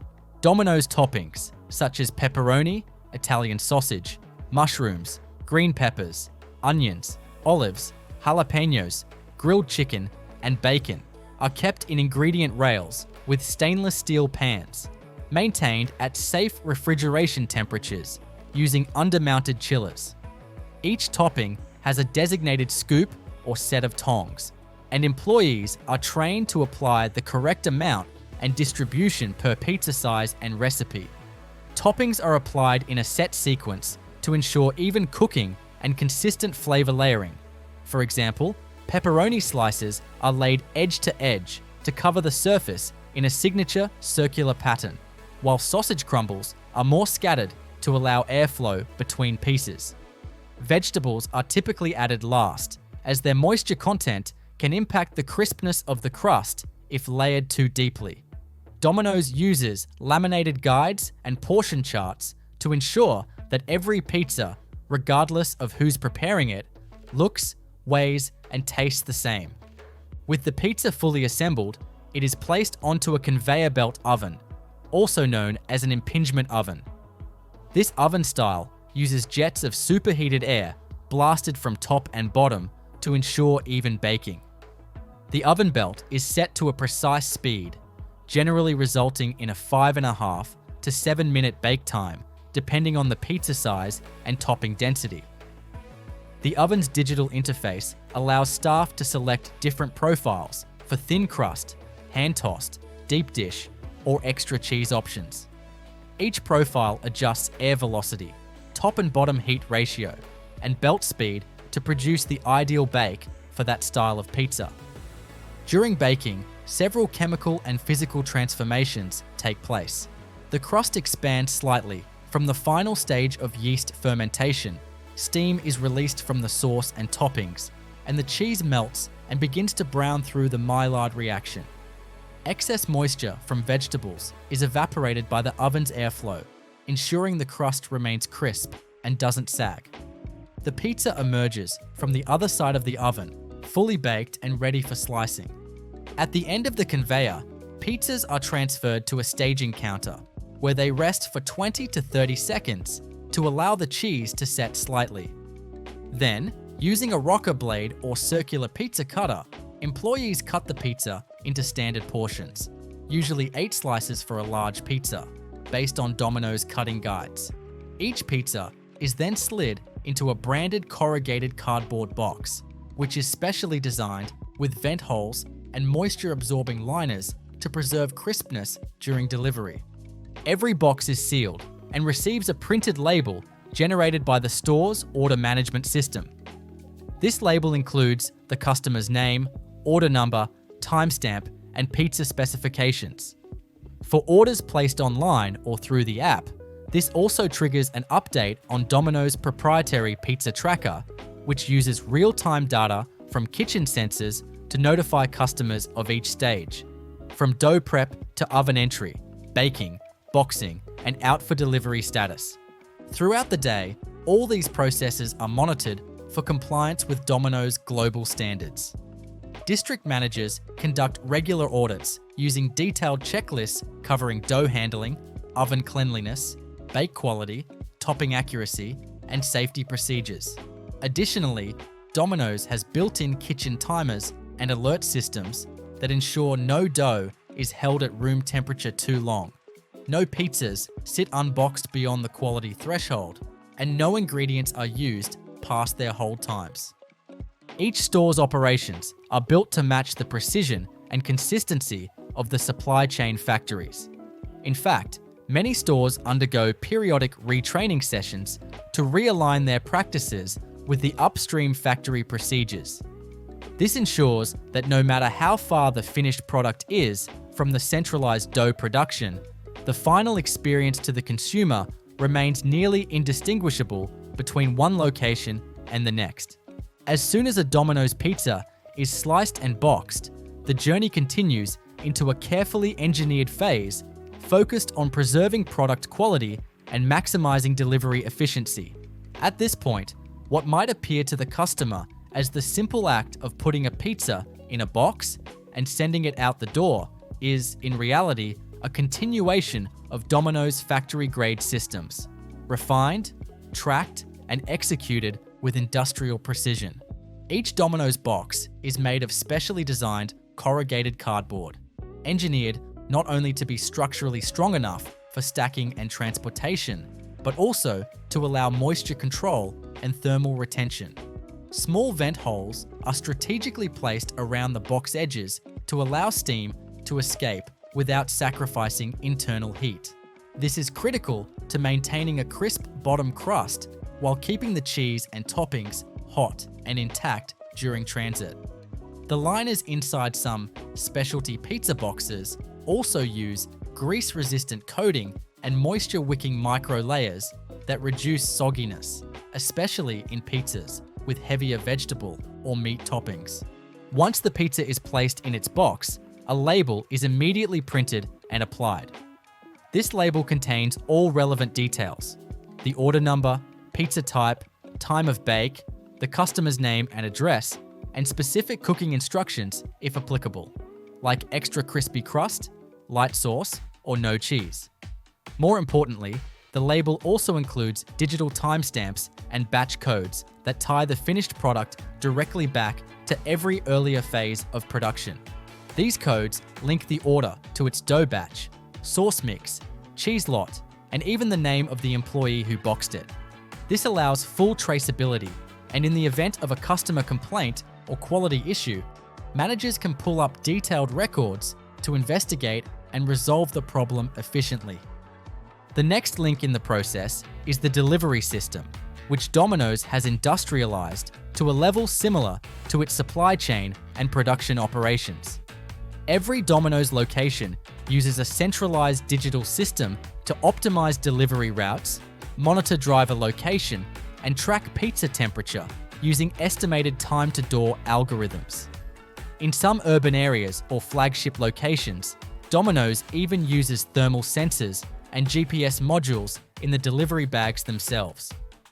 These sensors ensure that the pizza never drops below the acceptable temperature threshold, typically around 140 degrees Fahrenheit or 60 degrees Celsius, which maintains cheese integrity and topping stability. The delivery bags used are not basic insulated containers. They are purpose-built thermal sleeves with advanced insulation material, sometimes incorporating phase change materials that hold heat without overheating the product. These bags are lined with aluminum and closed with Velcro or zippers to ensure no heat escape. In some pilot programs, Domino's has experimented with electrically heated delivery pouches that plug into the vehicle's charging outlet, maintaining a regulated temperature across the entire delivery window, especially in colder climates.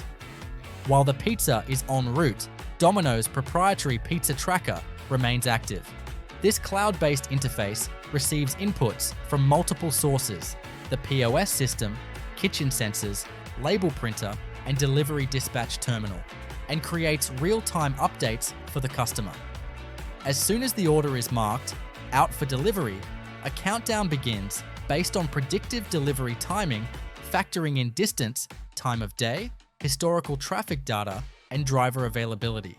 This transparency not only improves customer satisfaction, but also provides performance data for internal use. Behind the scenes, Domino's aggregates all this operational data into their enterprise-wide performance dashboards. Each store's key performance indicators, such as order accuracy, delivery time, baking efficiency, and customer satisfaction scores, are updated daily. Store managers and regional supervisors review these metrics in regular meetings, identifying trends, deviations, and opportunities for improvement. If a certain franchise location consistently shows slower bake times or increased complaints about cold pizza, it may trigger a maintenance review of the oven system or retraining of kitchen staff. Meanwhile, at the supply chain level, Domino's uses reverse logistics to complete the factory-style loop. Once a delivery is completed, used ingredient bins, dough trays, and empty sauce containers are returned to the regional supply centers on the next inbound truck trip. These items are cleaned, sanitized, and reused according to food safety protocols. Reusable dough trays, for example, go through automated washing systems that use high-pressure jets, detergent, and thermal sanitation to prepare them for the next production cycle. By managing both outgoing and incoming flows efficiently, Domino's minimizes waste and maximizes logistical efficiency, keeping the system sustainable and cost-effective. Beyond the visible kitchen and delivery operations, there is also a sophisticated forecasting and inventory management system that relies heavily on factory data. Using AI and machine learning, Domino's forecasts demand for dough, sauce, cheese, and toppings at each store based on variables like local events, weather, historical order volumes, and even social media trends. This information is transmitted back to the supply chain centers, which adjust dough production and ingredient packaging accordingly. For example, if a city is expecting a snowstorm, the system may predict a spike in delivery orders and increase dough production by 10% for the affected stores. This tight integration between forecasting and factory production minimizes spoilage and overproduction, ensuring that only as much dough and sauce is produced as will be used within a defined freshness window. The same logic applies to toppings and cheese.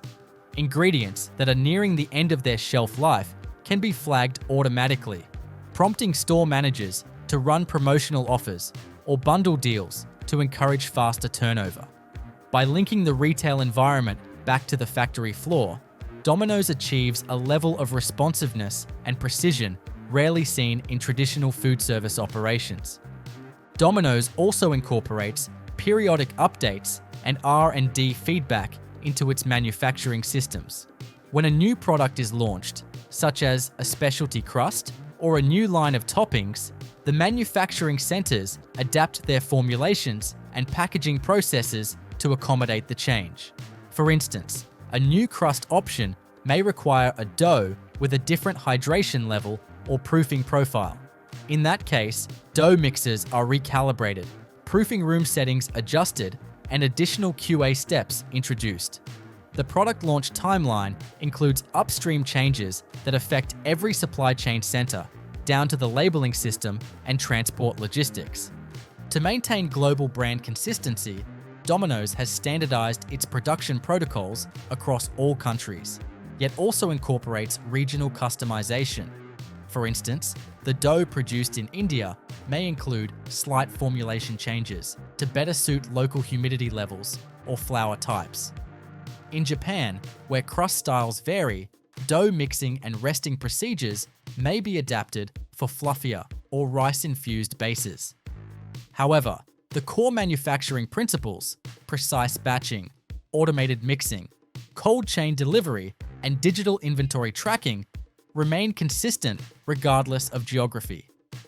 Domino's also performs routine auditing and calibration of their supply chain centers to ensure continued alignment with performance standards.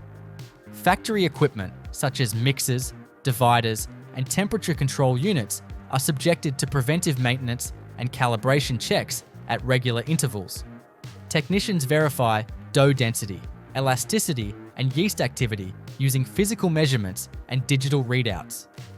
Similar checks are done for sauce viscosity, cheese fat content, and topping moisture levels. These numbers are logged and analyzed to identify any drift from target specifications, allowing corrective measures to be implemented before product quality is affected. Even packaging materials go through quality control. Corrugated boxes are tested for burst strength, fold endurance, and thermal retention properties. Adhesives used for box sealing are food safe and resistant to temperature extremes.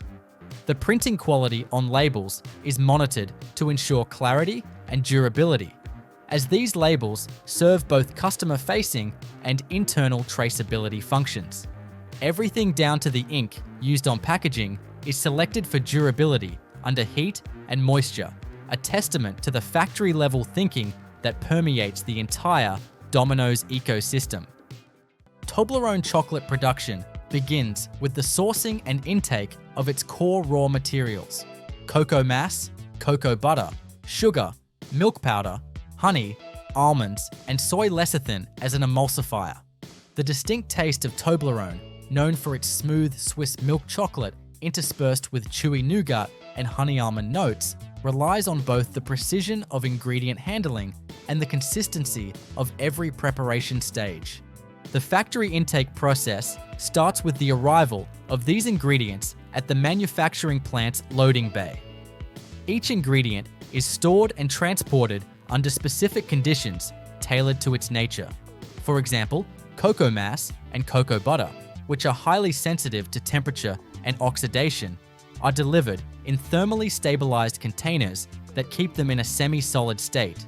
Upon arrival, these containers are immediately transferred into insulated storage tanks inside the facility to prevent exposure to ambient air and humidity.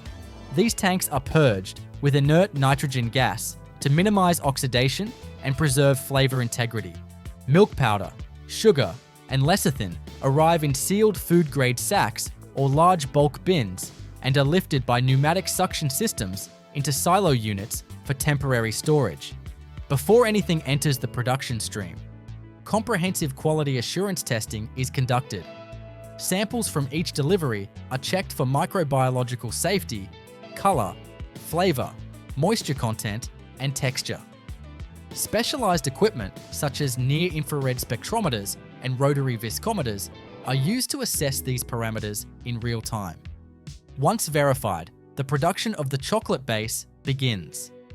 This base, which will serve as the core medium for all Toblerone bars, is created by combining cocoa mass, cocoa butter, sugar, and milk powder. Each of these components is dispensed into high-capacity stainless steel mixers in precise ratios dictated by the Toblerone formulation. These mixers are automated and fitted with load cells to ensure that each ingredient is weighed to the gram before being introduced to the blend. The contents are mixed at low speed to ensure a homogeneous distribution of particles without excessive aeration. This preliminary mixture, however, is far from the final silky chocolate. At this stage, the texture is coarse and grainy. To refine it, the mix is fed into a 5-roll refiner. The 5-roll refiner is a massive piece of machinery consisting of 5 horizontally aligned steel rollers that compress and shear the chocolate particles down to a size between 18 and 25 microns. This reduction in particle size is critical for mouthfeel. If particles remain larger than 30 microns, the human tongue perceives a gritty texture. Below 20 microns, the chocolate begins to melt smoothly and luxuriously in the mouth. During refining, sensors continuously monitor the gap between rollers and particle fineness using real-time laser diffraction analysis. Excessive refining can result in overheating or fat separation, so the temperature of each roller is actively cooled and monitored to maintain uniform conditions. The refined paste exits the refiner as a silky, thick, and slightly warm material, ready for the next stage, conching. Conching is the step where Toblerone's flavor is truly developed and its texture perfected. The conche machine is a large enclosed vessel that contains mechanical arms or rotors that knead the chocolate mass for several hours. This process serves multiple purposes. First, it evaporates unwanted volatile compounds, such as acetic acid or aldehydes, that may have formed during roasting or refining. Second, it distributes the cocoa butter evenly around each solid particle, coating them thoroughly and improving the overall flow behavior of the chocolate. The conching process typically lasts between 6 and 12 hours, depending on the batch size and the desired profile of the chocolate. During this time, emulsifiers such as soy lecithin are added to reduce the chocolate's viscosity without increasing the fat content.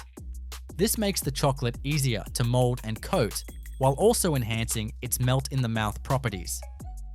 It is also during conching that the iconic honey and nougat flavor notes of Toblerone begin to be layered in.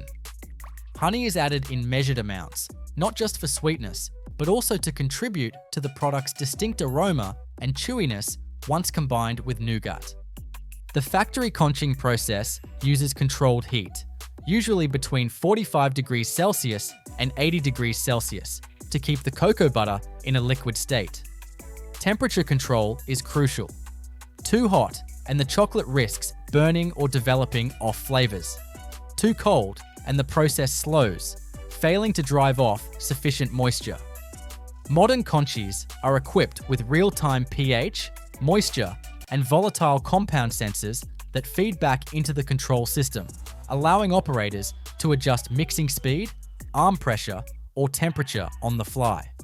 Once the conching is complete, the resulting chocolate is an ultra-smooth, shiny, and aromatic mixture. It is pumped into jacketed holding tanks that keep it at a stable temperature of around 30 to 32 degrees Celsius, ideal for downstream processes such as tempering and molding. These tanks are constantly agitated to prevent fat separation and crystallization. The next stage, tempering, is a pivotal process that controls the crystal structure of cocoa butter in the chocolate. Cocoa butter can crystallize in several different forms, but only one form, Form V, produces chocolate that is glossy, firm, and resistant to melting at room temperature. Achieving this form requires carefully heating and cooling the chocolate through a specific temperature curve. Tempering is done in continuous tempering machines where chocolate is first heated to around 45 degrees Celsius to eliminate all previous crystal formations, then cooled down to approximately 27 degrees Celsius to initiate the formation of stable seed crystals. The chocolate is then gently reheated to around 31 to 32 degrees Celsius to eliminate any unstable forms and maintain only the desired crystalline structure. These temperature transitions are tightly controlled by heat exchangers and thermal sensors, which ensure that the flow and crystallization kinetics of the chocolate are kept within narrow limits. With the tempered chocolate now perfectly conditioned and held at its ideal working temperature, it's time to move into one of the most distinctive and meticulously engineered steps of the entire Toblerone production process: molding the chocolate into its iconic triangular bar shape. This is not simply about pouring chocolate into a unique mold. It involves a detailed and highly synchronized series of movements designed to maintain structural integrity, precision alignment, and uniformity across millions of units. The Toblerone mold consists of a series of equidistant triangular cavities arranged in a straight line. Each mold cavity is designed to hold a single triangle of the bar, with narrow necks between them that allow for precise chocolate flow while ensuring each triangle remains individually defined yet conjoined. These molds are made of food-safe, high-strength polycarbonate and are preheated to prevent premature cooling when the liquid chocolate is deposited. Preheating ensures the chocolate flows evenly into every corner of the mold without setting too quickly, which could cause defects like air bubbles or incomplete shapes. Before chocolate enters the mold, the entire cavity array is vibrated at a high frequency using a precision-controlled shaker system. This vibration helps eliminate trapped air, allowing the chocolate to settle smoothly and evenly. The vibrating stage is calibrated to match the viscosity of the chocolate in real time, using inline sensors that monitor the chocolate's flow behavior. Any slight deviation in viscosity can affect how well the chocolate fills the narrow base points of the triangular molds, so the system adjusts shaker speed accordingly. Once the molds are filled, they pass under a leveling scraper to ensure the chocolate surface is perfectly flat along the bottom of the bar, which will ultimately become the base. A second, shorter vibration cycle occurs after this to further consolidate the chocolate and ensure all suspended particles, especially small bits of nougat or almonds, are evenly dispersed within each triangle. If the nougat or honey pieces were to settle unevenly during this stage, it would create inconsistent textures and affect quality. At this point, the filled molds are slowly moved into a multi-zone cooling tunnel.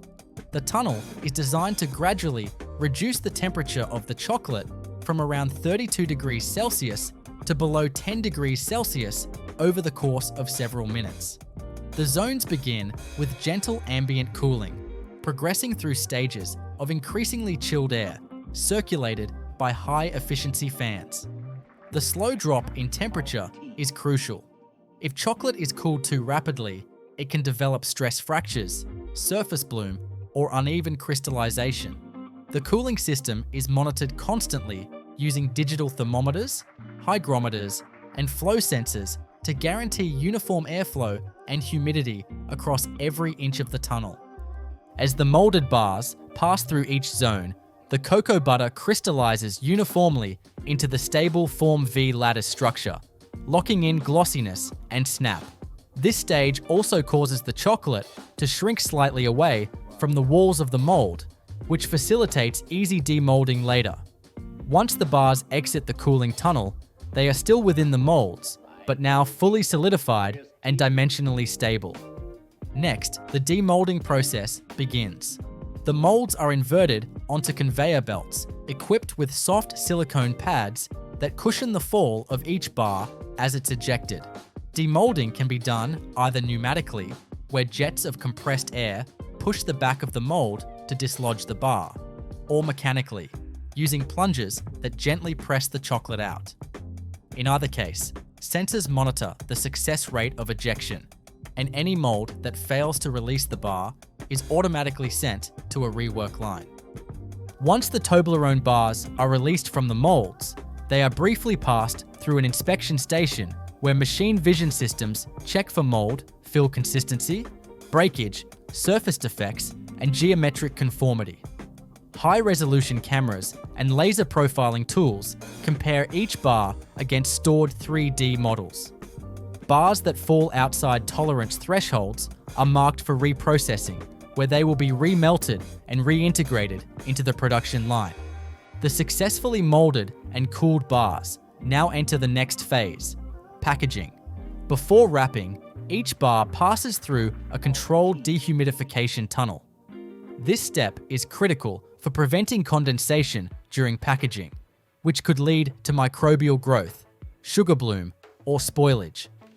The dehumidifier maintains an environment below 30% relative humidity and gently warms the air around the chocolate to just above ambient temperature, allowing any moisture on the surface to evaporate without melting the chocolate.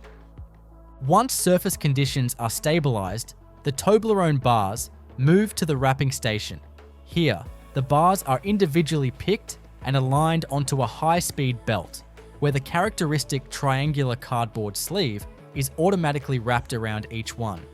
The sleeves are die-cut from pre-printed cardboard stock, folded precisely, and glued using food-safe adhesive. Each wrap is barcoded and batch-coded in real time, using inkjet printers synchronized with the production software. After the sleeve is applied, some product variations receive a foil wrapping beneath the cardboard. The foil is cut from gold-colored rolls and folded tightly around the chocolate by robotic arms using pre-programmed pressure patterns that ensure coverage without crushing the delicate points of the triangles. The foil serves as an oxygen and light barrier to prolong shelf life, especially for Toblerone products destined for warmer climates or long export journeys. Every wrapped bar is now scanned and weighed by automated inspection stations. Any unit that falls below or exceeds target weight, accounting for chocolate and packaging, is removed from the line for manual inspection. Those that pass all checks are sorted into bundles depending on product format. Single bars, multi-packs, or gift sets. The bars are grouped into cartons by pick-and-place robots. These robots use suction cups and soft grippers to avoid damaging the points of the chocolate triangles. The cartons are then sealed, labeled with lot and traceability data, and stacked into master cases. Each master case is assigned a tracking code and loaded onto pallets using robotic palletizers programmed for maximum cube efficiency and stability. These pallets are then wrapped with stretch film and stored in temperature-controlled warehouses. Warehouse conditions are kept between 16 degrees Celsius and 18 degrees Celsius, with less than 50% humidity to prevent bloom and preserve texture. Pallets are logged into a central warehouse management system that coordinates batch rotation using FIFO principles, ensuring freshness upon delivery.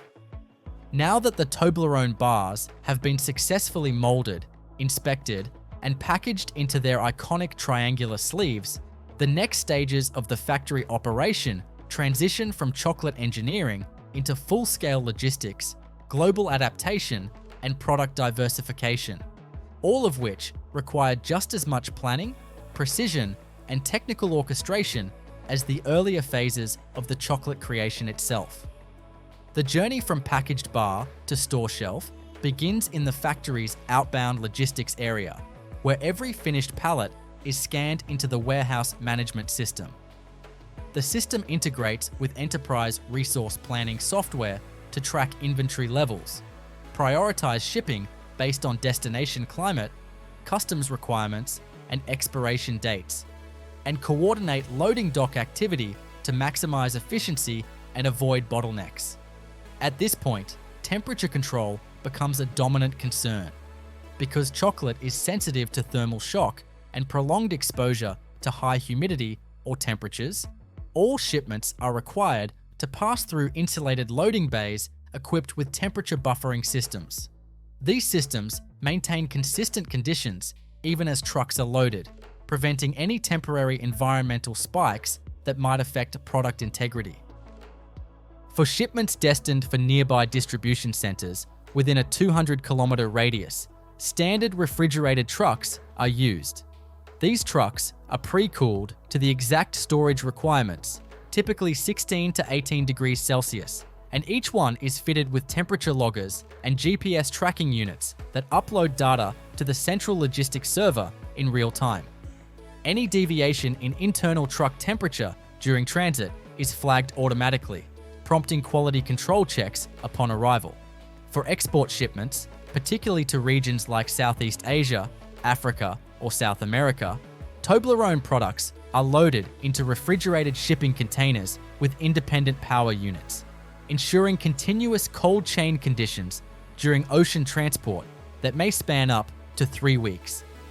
Each pallet is labeled with multiple identifiers, including product code, lot number, production time, line number, and temperature certification. These labels are printed using thermal transfer printers that embed RFID chips or scannable QR codes to allow full traceability. This level of detail is critical not only for internal logistics and recall management, but also to meet the regulatory requirements of import authorities in different countries. For instance, Gulf countries may require halal certification to be attached to the consignment, while Japan may demand documentation showing compliance with their unique food additive regulations. Toblerone's global logistics strategy is thus heavily embedded in regulatory compliance, with dedicated teams managing certification, customs documentation, and export logistics. Back within the facility, the production line doesn't operate in isolation. It's part of a broader, synchronized network of production scheduling.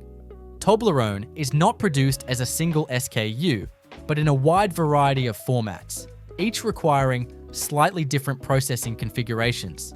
These include the classic 100-gram bar, 50-gram snack bar, 360-gram gifting box, tiny 12.5-gram miniature pyramids, and specialty editions like white chocolate or dark chocolate variations. Each variation has a specific recipe profile, mold configuration, cooling requirement, and packaging format.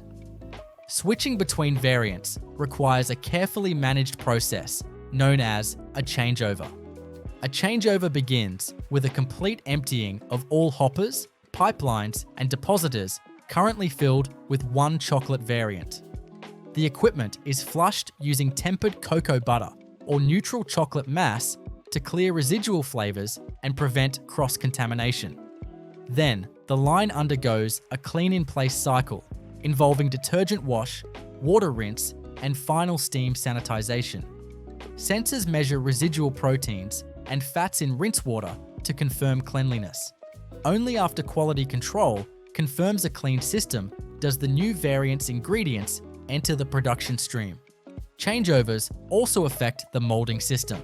For example, miniature Toblerone shapes are molded using smaller polycarbonate trays that are swapped in with robotic carriage systems. These molds pass through the same preheating, filling, vibration, and cooling steps as their larger counterparts, but on accelerated cycles due to their reduced volume and mass. The packaging system, too, must adapt. Larger bars require stronger folding cartons with inner trays, while minis are often flow-wrapped and placed into pouches or mixed assortment boxes. To handle this, the line includes modular packaging equipment that can be reprogrammed within minutes using preset SKU profiles. Operators scan a barcode for the new SKU, and all conveyor speeds, arm timing, and print data update automatically. A parallel stream of work takes place in Toblerone's research and development lab, often co-located with the factory or within the company's broader innovation campus. Here, food technologists and process engineers develop new flavor profiles, test alternative sweeteners, and design special edition runs tailored to holidays, partnerships, or regional taste preferences. For example, a limited edition bar infused with salted caramel may require different sugar crystallization controls, or a Ramadan edition might include date extract and modified packaging with Arabic text. Pilot-scale batches are created on miniaturized versions of the factory equipment, allowing experimentation without interrupting commercial-scale output. Every new recipe that graduates from R&D to factory production goes through a phase called scale-up validation. During this stage, the formulation is first made on a semi-commercial line capable of producing thousands of units per hour, and multiple parameters are tested: ingredient behavior under continuous agitation, flow characteristics during tempering, molding fidelity in standard production molds, and thermal stability during cooling. If the results meet the product development benchmarks, full-scale production is approved. Another important dimension of Toblerone's operation is environmental stewardship and factory sustainability.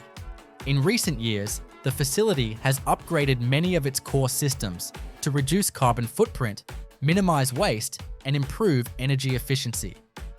The chocolate tempering machines now utilize closed-loop thermal exchange systems that recycle cooling energy from one process to another. The air handling systems in the cooling tunnels and clean rooms have been upgraded to variable speed drives and high-efficiency particulate air filtration, significantly cutting energy usage while maintaining product safety. In terms of ingredient sustainability, Toblerone's cocoa is sourced under certified ethical sourcing programs, which ensure that the farms supplying cocoa beans are paid fairly, do not use child labor, and implement agroforestry practices that support biodiversity. These cocoa beans are processed into cocoa mass and cocoa butter by contract processors who follow Toblerone's strict quality and sustainability protocols, including traceability from farm to factory. The almonds and honey, too, are held to exacting standards. Almonds are supplied by certified orchards in California or the Mediterranean, sorted for size and oil content. Honey is sourced with attention to floral origin, ensuring a consistent flavor batch after batch. In-house testing includes pollen analysis, sugar spectrum fingerprinting, and moisture checks. This commitment to sourcing excellence reinforces the brand's identity as a premium Swiss chocolate. Finally, consumer safety and food compliance are at the core of every step of the Toblerone factory. All areas of the facility are subject to strict zoning protocols, separating raw ingredient handling from finished product areas to prevent contamination. Staff undergo regular hygiene training, wear full protective clothing, and enter through sanitation airlocks that include hand washing, boot scrubbing, and compressed air garment cleaning. Equipment is built to hygienic design standards, with no exposed threads, crevices, or moisture traps. Quality assurance checkpoints occur at dozens of locations throughout the line. Metal detectors are installed post-packaging to catch any foreign material. Check weighers ensure that each unit falls within exact mass tolerances. Barcode scanners verify packaging accuracy. And final batch records are signed off by a trained quality technician before any shipment is released. Even the slightest anomaly, an over-tempered batch, a slightly tilted mold, a misaligned wrapper, is caught, logged, and addressed through a root cause analysis process. Every detail matters because Toblerone is not simply a chocolate bar. It's a global symbol of quality, tradition, and precision engineering. What looks like a single, satisfying triangle is actually the result of hundreds of synchronized decisions, operations, and technologies that function in harmony to deliver an unchanging standard of excellence. With the full-scale production, molding, packaging, and international logistics already finely tuned, the final stages of Toblerone's manufacturing process revolve around final distribution, continuous improvement protocols, consumer-facing customization, and digital integration that modernizes how quality and efficiency are sustained across an ever-growing global demand.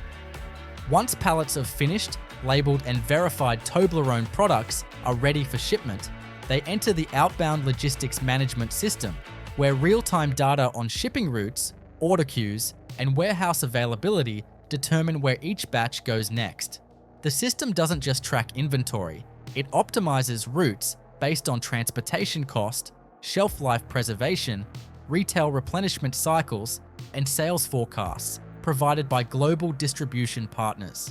Whether a shipment is bound for a Swiss airport duty-free zone, a North American grocery chain, or an e-commerce fulfillment center, its path is selected based on minimizing transit time and maintaining perfect storage conditions. Each truck or container that leaves the factory is accompanied by digital and printed documentation that includes compliance declarations, temperature logs, ingredient traceability records, and destination-specific export certificates.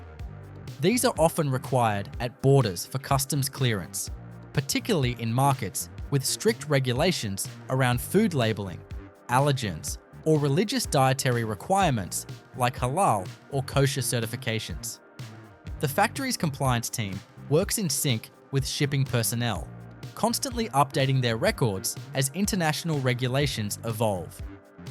Inside the production facility itself, continuous improvement is embedded at every level. Daily performance metrics are posted on digital displays throughout the production floor, tracking everything from machine uptime and output per hour to defect rates, waste percentages, and energy usage. Operators have access to touch panel controls that allow them to report faults or initiate adjustments on the fly. When an anomaly is detected, it's logged in a root cause tracking system that prompts follow-up from engineering or quality assurance teams. This immediate feedback loop is designed to prevent small issues from becoming systemic problems.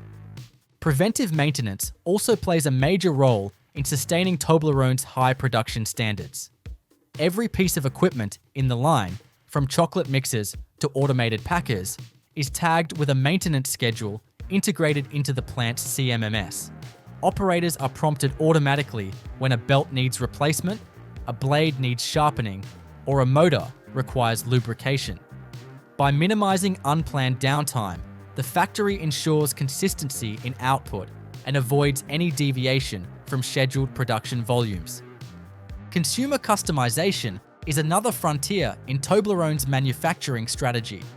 For promotional seasons, corporate gifting campaigns, or regional celebrations, Toblerone offers limited edition bars with printed names, holiday messages, or even national flag motifs.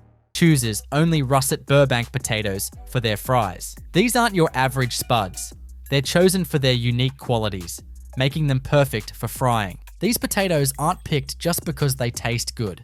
They're also chosen because they can keep the proper quality and texture even when made in big batches for fast food. Take the United States, for instance, where russet Burbank potatoes are a top pick, and most McDonald's contractors are from the US. Here, you can see how the potatoes are dug up from the ground with the help of heavy-duty, all-in-one machines. Inside these machines, advanced tools clean the potatoes, removing all the dirt. This process continues until all the potatoes are gathered.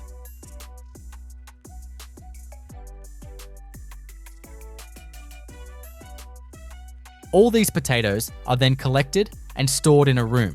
This way, they can be quickly taken out when needed, ensuring that the processing never stops. You'd be amazed by the sheer quantity of potatoes here. Believe it or not a single potato goes bad. They're all used up within 15 days. A big reason for this is that McDonald's makes approximately 9 million pounds of French fries every day. As soon as these potatoes are taken to the factory as needed, that's when the real magic begins. Let's take you inside the factory, where you'll see French fries being made. First up, we've reached the potato washing station. Here, the potatoes are tossed into cleaning containers filled with water. Thanks to vibrating belts, the fast-flowing water easily washes away the dirt from the potatoes. After a thorough wash, a portion control elevator lifts the potatoes out of the water and transfers them to another belt. This belt gradually collects the potatoes in a container-like hose, sending small batches to the peeling machines for further washing. The peeling process is incredibly delicate, ensuring only the skin is removed without wasting any part of the potato.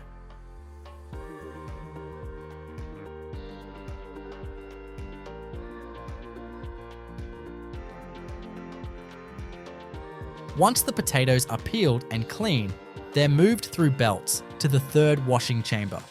Here, the final wash takes place with water containing chlorine and safe chemicals. Freshly washed and ready, these potatoes are then taken by the belts for special treatments.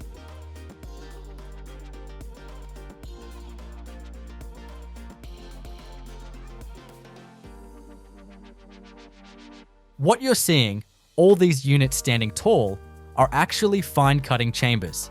They expertly cut the peeled potatoes into uniform sizes. This is why McDonald's fries always look the same in shape and length. Their machines work in a precise and effective way. The machines propel the potatoes at speeds of 60 to 70 mph through high-pressure water knives. These water knives finely slice the potatoes into thin strips, which are then sorted by their size and shape. After being cut, the fries are washed again and then placed on an automatic elevator, taking them toward the boiler for the next step in their journey to becoming perfect fries. Sometimes the cut fries get special treatment with a mix of sugar and sodium acid pyrophosphate for two main reasons. The sugar helps the fries achieve that perfect golden brown color when fried, while the sodium acid pyrophosphate keeps the fries from turning grey or brown, whether they're cooked or frozen. The real reason they're boiled for a bit is to make the inside of the fries soft, so when they're fried later, they turn out crispy on the outside but remain soft inside. The fries head straight to the boiler. Here, any broken or misshapen fries stick to the belts, while the perfectly shaped fries fall through to the boiling area. They're fried to 50% to lock in the quality, flavor, and freshness from the inside out.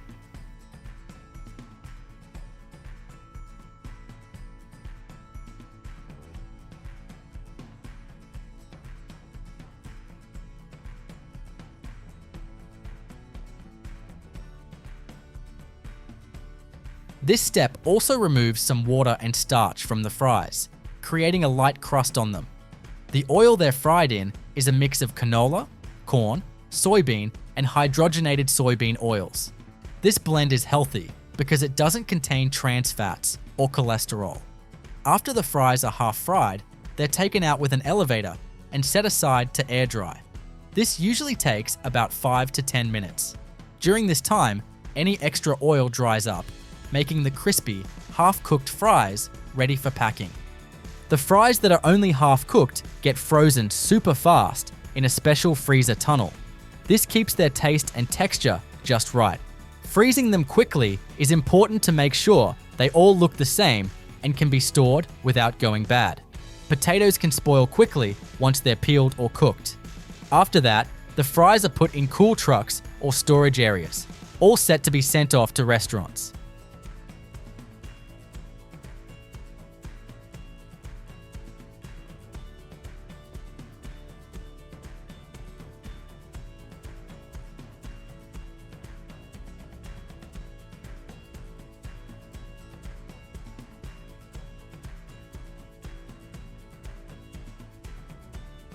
Cutting onions seems like the toughest part of cooking, right? It's the reason half of us are scared to even start cooking. But what if we told you that you could skip that mountainous task entirely?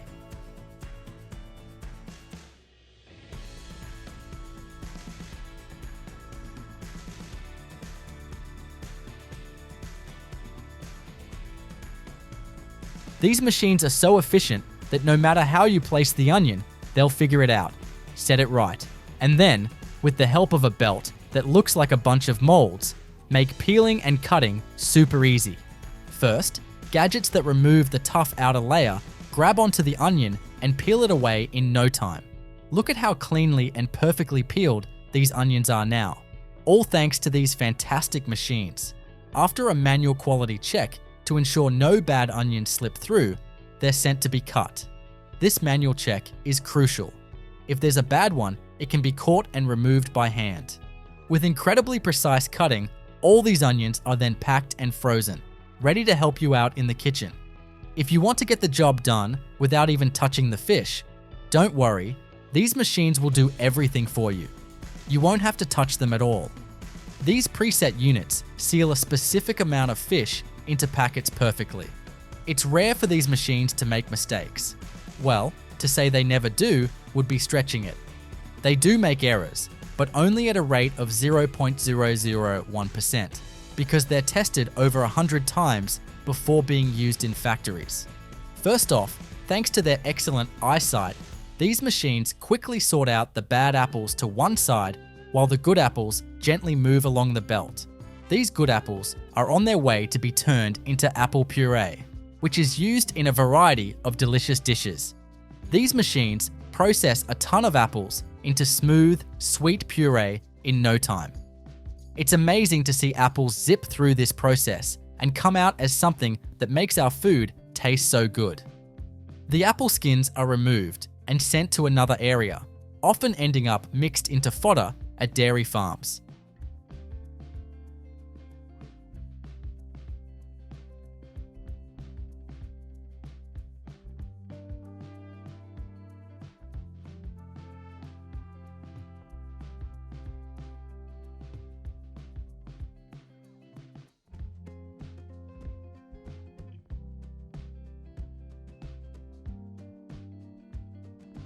Here we have one of the biggest and most famous automated lines for making pancakes. You'll see everything from the batter being poured to the pancakes being cooked and layered, all done by machines without a hitch. These molds take a ride through an oven where the pancakes are cooked until they're just right, golden and delicious. After cooking, the pancakes are carefully picked up and arranged into neat stacks, ready to be packed and shipped out. The process for M&Ms begins with the preparation of the chocolate centers. For classic milk chocolate M&Ms, this involves creating a standardized chocolate blend using a combination of cocoa liquor, cocoa butter, milk solids, sugar, and lecithin. These ingredients are carefully measured and introduced into large industrial mixing vats. The ratio of milk solids to cocoa and sugar is adjusted based on the exact product line, whether it's milk chocolate, peanut, crispy, or almond. Once blended, the mixture moves to a refining stage, typically using a 5-roll refiner. This machine grinds the chocolate particles to an optimal size, usually under 25 microns, to ensure a smooth texture without any detectable grittiness. Following refining, the chocolate mass is transferred into conche machines, where it is continuously mixed and aerated under controlled heat. This critical step, often lasting up to several hours, develops the final flavor by driving off acidic compounds and ensuring that all ingredients are evenly emulsified. After conching, the chocolate is cooled and pumped into a tempering machine. Here, the chocolate is brought through a series of controlled heating and cooling stages to encourage the formation of stable cocoa butter crystals. This tempering process is essential for the final snap and sheen of the chocolate. Tempered chocolate is held in insulated storage tanks, stirred continuously to maintain consistency and prevent premature crystallization. To form the centers of M&Ms, the tempered chocolate is deposited into spinning molding drums, where small, consistent droplets are rapidly cooled to form uniformly sized spheres. In the case of peanut or almond M&Ms, the center process is different. Whole nuts are cleaned, dry roasted to exact specifications, and then tumbled in pans where successive layers of tempered chocolate are applied. Each pass adds a thin layer, and between coatings, the centers are cooled and stabilized to maintain roundness and uniform chocolate coverage. Once the chocolate cores, whether solid chocolate or chocolate-covered nuts, are ready, they are transferred to the panning room for sugar shell application. This is one of the most technically demanding parts of the process. The cores are loaded into large rotating pans, or dragee pans, that slowly tumble the centers while a thin sugar solution is sprayed onto them. As the pans rotate, the solution spreads evenly, and heated, dehumidified air is blown into the pans to evaporate moisture and crystallize the sugar coating. This process is repeated dozens of times. Each cycle deposits a very thin layer of sugar, which is dried and hardened before the next layer is applied. Through this repeated layering, the sugar shell grows gradually until the desired thickness is achieved. The conditions in the panning room are carefully controlled, with temperature, humidity, and airflow all precisely calibrated to prevent cracking, clumping, or uneven coatings. As the shelling nears completion, food-grade dyes are added to create the iconic M&M's color palette. Color application is done by loading batches into separate pans for each color. Liquid or powdered food coloring is sprayed or dusted over the still rotating candies, then sealed with a final transparent sugar polish. This step not only gives the candies their vibrant hues, but also produces the glossy finish M&Ms are known for. Modern facilities use optical scanners and machine learning algorithms to ensure each piece has uniform color coverage and no significant defects. Once the candy shells are colored and polished, the next step is the addition of the iconic M stamp. This is performed by a specialized printer equipped with multiple high-speed stamping heads. The M&Ms are spread out on a flat, vibrating conveyor belt that orients the candies so they're properly positioned for printing. Each printer head rapidly applies a food-safe white vegetable ink in the form of the lowercase m. The process is fast enough to stamp tens of thousands of candies per minute while maintaining alignment and clarity. After stamping, the candies are funneled into stainless steel hoppers where they cool briefly and are gently tumbled to remove any residual static electricity or misalignment. The candies then flow into the packaging line, which is equally sophisticated. M&Ms are portioned using multi-head combination weighers that ensure each packet receives an accurate fill weight. These weighers use vibrating chutes and load cells to dispense candies into forming machines that create the signature M&M's pouches or tubes from printed film. The packaging film is pulled, cut, and sealed around the candies in a vertical form-fill seal machine. Each pack is marked with a lot number, expiration date, and manufacturing code. Metal detectors and X-ray systems scan every packet for potential contaminants or packaging defects, and inline check weighers verify that the fill weight meets specifications. Any defective packs are ejected from the line automatically. Packaged M&Ms are then collected into cartons, which are barcoded and shrink-wrapped for shipping. These cartons are palletized by robotic arms and moved to climate-controlled warehouses. The temperature and humidity of these storage facilities are tightly controlled to prevent chocolate bloom or sugar shell degradation. The final step is distribution, with pallets sent out through a carefully coordinated logistics network to grocery stores, vending machines, and distributors around the world. Throughout the entire M&M's manufacturing process, quality control is constant. Samples are pulled at every major stage: chocolate refining, shell coating, coloring, stamping, and packaging. Technicians perform tests on texture, shell thickness, moisture levels, and color uniformity. Tasting panels sample daily to assess flavor, and sensory booths are used to eliminate bias during evaluations. Environmental considerations are also built into the process. Dust collection systems are used in sugar handling areas to minimize air particulates, and water used in cleaning is recycled where possible using filtration and sterilization. Temperature recovery systems reuse heat generated by panning dryers and conching machines, feeding it into the plant's HVAC system or hot water circuits. In modern M&M's facilities, much of this process is overseen by a central digital control room. Here, operators monitor flow rates, temperature curves, humidity levels, and output speeds in real time across multiple screens. Any deviation from target specifications triggers alerts, enabling rapid correction before quality is compromised.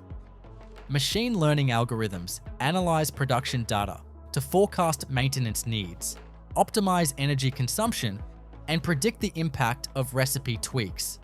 So, while a single M&M candy may seem simple, just a tiny bite of chocolate with a hard shell, it is in fact the result of a multi-stage, intricately controlled system designed for scale, precision, and repeatability.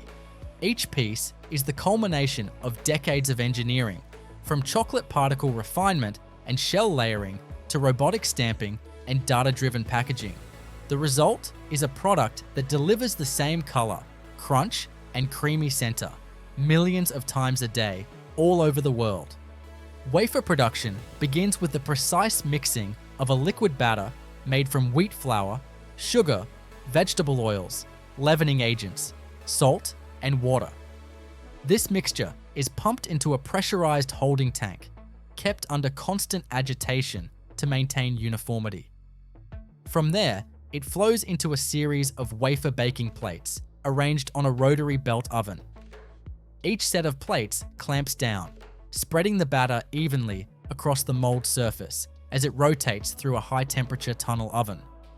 The baking process takes less than 2 minutes, during which the wafer sheets are cooked evenly on both sides to a crisp, golden consistency. Optical sensors mounted along the oven track monitor browning levels and moisture content in real time, adjusting heat distribution if necessary. The fully baked wafer sheets exit the oven onto cooling conveyors equipped with forced air fans. Rapid dry cooling is critical to avoid humidity absorption, which could lead to soggy or uneven wafers. Once cooled, the wafer sheets are transferred to a stacking unit where they are automatically aligned and fed into the layering system. This system applies a uniform layer of chocolate-based filling using a grooved roller that spreads the cream with millimeter precision. This filling consists of sugar, cocoa powder, non-hydrogenated fats, and finely ground reprocessed wafers, which are reincorporated into the cream to create a consistent texture and minimize waste. Another baked wafer sheet is pressed on top, forming the next layer. Most KitKat bars use 3 wafer layers and 2 cream layers in alternating sequence. The stacked wafer blocks pass under a compression roller to ensure uniform density and adhesion between layers. Immediately afterward, the layered wafer slabs are conveyed to the cutting station. High-speed rotary blades or ultrasonic knives slice the slab into individual fingers. Each cut must be surgically clean to preserve the structural integrity of the wafer and prevent crumbling or edge collapse. Blades are cleaned automatically between cycles to prevent buildup. Next, the naked fingers proceed to the enrobing line. These bare wafer pieces are gently placed onto stainless steel mesh conveyors and passed through a flow of tempered chocolate. The enrober coats each finger completely, sides, bottom, and top, with a thin, even layer of chocolate. To prevent excess chocolate from accumulating at the base, air knives blow from underneath the mesh to clear pooling, followed by a vibrating section that helps settle the coating and eliminate surface bubbles. Tempering of the enrobing chocolate is critical here. The chocolate must be heated, cooled, and reheated in a precise sequence to promote stable cocoa butter crystallization. This gives the final product its distinctive glossy finish and crisp snap. Chocolate that isn't properly tempered can appear dull, bloom with fat crystals, or become too soft at room temperature. Once coated, the fingers are passed through a cooling tunnel that gradually reduces the temperature from about 30 degrees Celsius down to 10 degrees Celsius. This controlled descent ensures the chocolate solidifies uniformly without contracting too quickly or developing cracks. Cooling typically takes around 5 to 7 minutes and is performed in multiple zones, each with its own humidity and temperature controls. Sensors inside the tunnel detect surface gloss and chocolate hardness using reflectometers and pressure probes. If any deviation is found, the product is automatically diverted for reprocessing. At this point, the bars are ready for the branding stage. For standard 4-finger KitKats, an embossing stamp may be used to imprint the brand name into the chocolate coating while it's still slightly soft, just before final hardening. The embossed chocolate then continues along the line to the packaging area. Bars are counted, aligned, and guided into flow wrappers. A single horizontal form-fill seal machine wraps each bar in a foil laminate film printed with branding, nutritional information, barcodes, and lot numbers. The film is heat-sealed around the chocolate in less than half a second, forming a tight, protective package. Each wrapped bar is then weighed using an inline check weigher to ensure proper chocolate fill and detect any anomalies. If the bar is too light or heavy, or if the seal is not correctly formed, it is rejected and sent to a secondary inspection lane. Successful bars are collected into batches for secondary packaging. This may include multi-packs, gift boxes, or variety bundles, depending on the product variant. Robotic arms arrange bars into trays or cartons, which are then sealed, labeled, and date-stamped by automatic systems. These boxes are stacked on pallets using robotic palletizers programmed with pattern optimization software to maximize space efficiency and ensure load stability. The completed pallets are shrink-wrapped and tagged with RFID identifiers that record batch data, origin, and destination logistics. Finished pallets are transferred to a temperature-controlled warehouse maintained between 16 degrees Celsius and 20 degrees Celsius with 45 to 55% humidity, ideal storage conditions to prevent chocolate bloom and preserve crunch in the wafers. All stages of production are monitored via a centralized manufacturing execution system, which links real-time sensor data, production schedules, and quality control checkpoints. Operators monitor dashboards that display belt speeds, oven temperature graphs, chocolate viscosity readings, packaging line uptime, and rejection rates. Every wafer, batch of chocolate, and final bar is fully traceable from ingredient origin to final pack, enabling precise recall or investigation in the rare case of a defect. Clean-in-place systems are integrated into most parts of the equipment, allowing the factory to perform daily automated cleaning cycles without disassembling major machinery. Water and detergent are flushed through piping, tanks, and depositor heads, followed by steam sterilization and final air purging. Swab tests and microbial sampling are done routinely, especially after allergen changeovers, such as moving between milk and dark chocolate lines or introducing limited edition flavors. The process of making KitKat bars, though outwardly simple in concept, wafers layered with cream and enrobed in chocolate, is actually one of finely balanced engineering. The crunch of the wafer, the creamy consistency of the filling, the uniformity of the chocolate coating, and even the tension of the foil wrap all contribute to a product that is as much about texture and satisfaction as it is about taste. Every part of the factory, from mixing vats to wrapping stations, operates in harmony to produce millions of identical bars that deliver the same experience each time. But Snickers' manufacturing process is even more impressive. Whole roasted peanuts arrive at the factory in bulk shipments and are immediately transferred into stainless steel holding silos equipped with air filtration and pneumatic transport systems. Before they're used, the peanuts are screened, sampled, and scanned for foreign materials using advanced sorting lines that include vibration screens, metal detectors, and high-speed optical sorters. Any discolored, shriveled, or malformed nuts are rejected. The selected peanuts are conveyed to large rotary roasters, where they are slowly tumbled in hot air at around 160 to 180 degrees Celsius. This roasting stage is critical, not only for flavor, but for ensuring that the final texture of the peanuts remains crunchy after they're embedded in caramel. Once the roasting cycle is complete, the peanuts are cooled rapidly using forced air systems to halt the cooking process and stabilize their structure. While the peanuts are being prepped, the caramel layer is produced in parallel. Granulated sugar, glucose syrup, sweetened condensed milk, and a blend of fats are mixed in steam-jacketed kettles with constant agitation. The mixture is heated to between 115 and 125 degrees Celsius, which caramelizes the sugars and thickens the mass. The cooking time and temperature are tightly controlled to achieve the exact stretchiness and chew required. Too soft, and it won't hold its shape in the bar. Too hard, and it becomes brittle. As the caramel nears its final temperature, milk proteins begin to break down, giving the mixture its signature golden color and deep, buttery flavor. Once ready, the caramel is pumped through heated pipes to a depositor, where it will be applied in a uniform sheet. The nougat layer, found beneath the caramel and peanuts, is created on a separate line.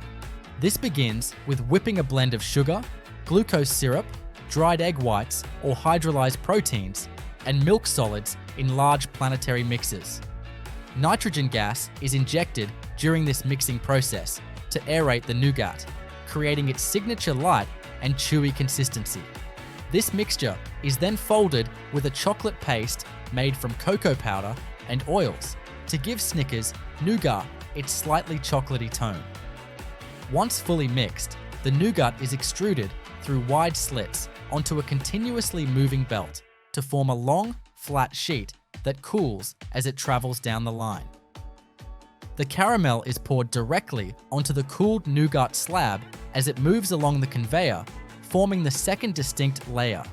Immediately after, the roasted peanuts are evenly scattered onto the still warm caramel using a vibratory spreader, ensuring every inch of the bar's width receives a consistent peanut distribution. Timing here is crucial. The caramel must be warm enough for the peanuts to adhere properly, but not so hot that they sink in or shift. This three-layer sheet, nougat, caramel, and peanuts, is allowed to set slightly before it moves into the slabbing station. Here, precision blades cut the wide slab into long, narrow ribbons. These ribbons are then rotated 90 degrees and fed into guillotine-style cutters that chop them into bar-length pieces. Each bar is now in its final shape, but still lacks the chocolate coating that completes the Snickers experience. The uncoated bars are lined up and transferred to the enrobing system. As they move along the stainless steel mesh conveyor, they pass beneath a curtain of tempered milk chocolate.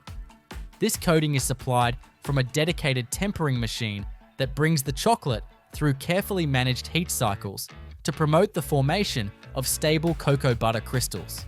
The chocolate is heated to around 45 degrees Celsius to fully melt it, cooled to about 27 degrees Celsius to initiate crystal formation, and then gently reheated to 30 to 32 degrees Celsius to achieve the right viscosity and gloss. The bars pass under this curtain of chocolate, completely coating their tops and sides. Simultaneously, the conveyor dips the bars through a shallow reservoir of chocolate to coat their undersides. Immediately after enrobing, the bars are passed through a vibrating section and gentle air jets. The vibration removes any excess chocolate and smooths the surface, while the air jets help eliminate bubbles or irregularities. A final grooved roller may be used to apply a signature wave texture to the top of each bar before they enter the cooling tunnel. The cooling tunnel consists of a long, temperature-zoned chamber that gradually reduces the bar's internal and surface temperatures from the low 30s down to around 10 degrees Celsius. Cooling is done in stages to prevent thermal shock, which could cause chocolate to bloom or the caramel to separate. The humidity is also carefully controlled to prevent condensation or sugar crystallization. As the bars move through this tunnel over several minutes, the chocolate hardens into a stable, glossy shell that encases the caramel, peanuts, and nougat within. After cooling, the bars are discharged onto a secondary conveyor where they are spaced, aligned, and funneled into the wrapping line. Here, a horizontal form-fill seal machine envelops each bar in a printed plastic film that's been preloaded with branding, nutritional information, barcodes, and lot tracking data. The wrapping film is heat sealed around the bar and trimmed using rotary knives. Wrapping is synchronized precisely with the movement of each bar to prevent any misalignment or creases.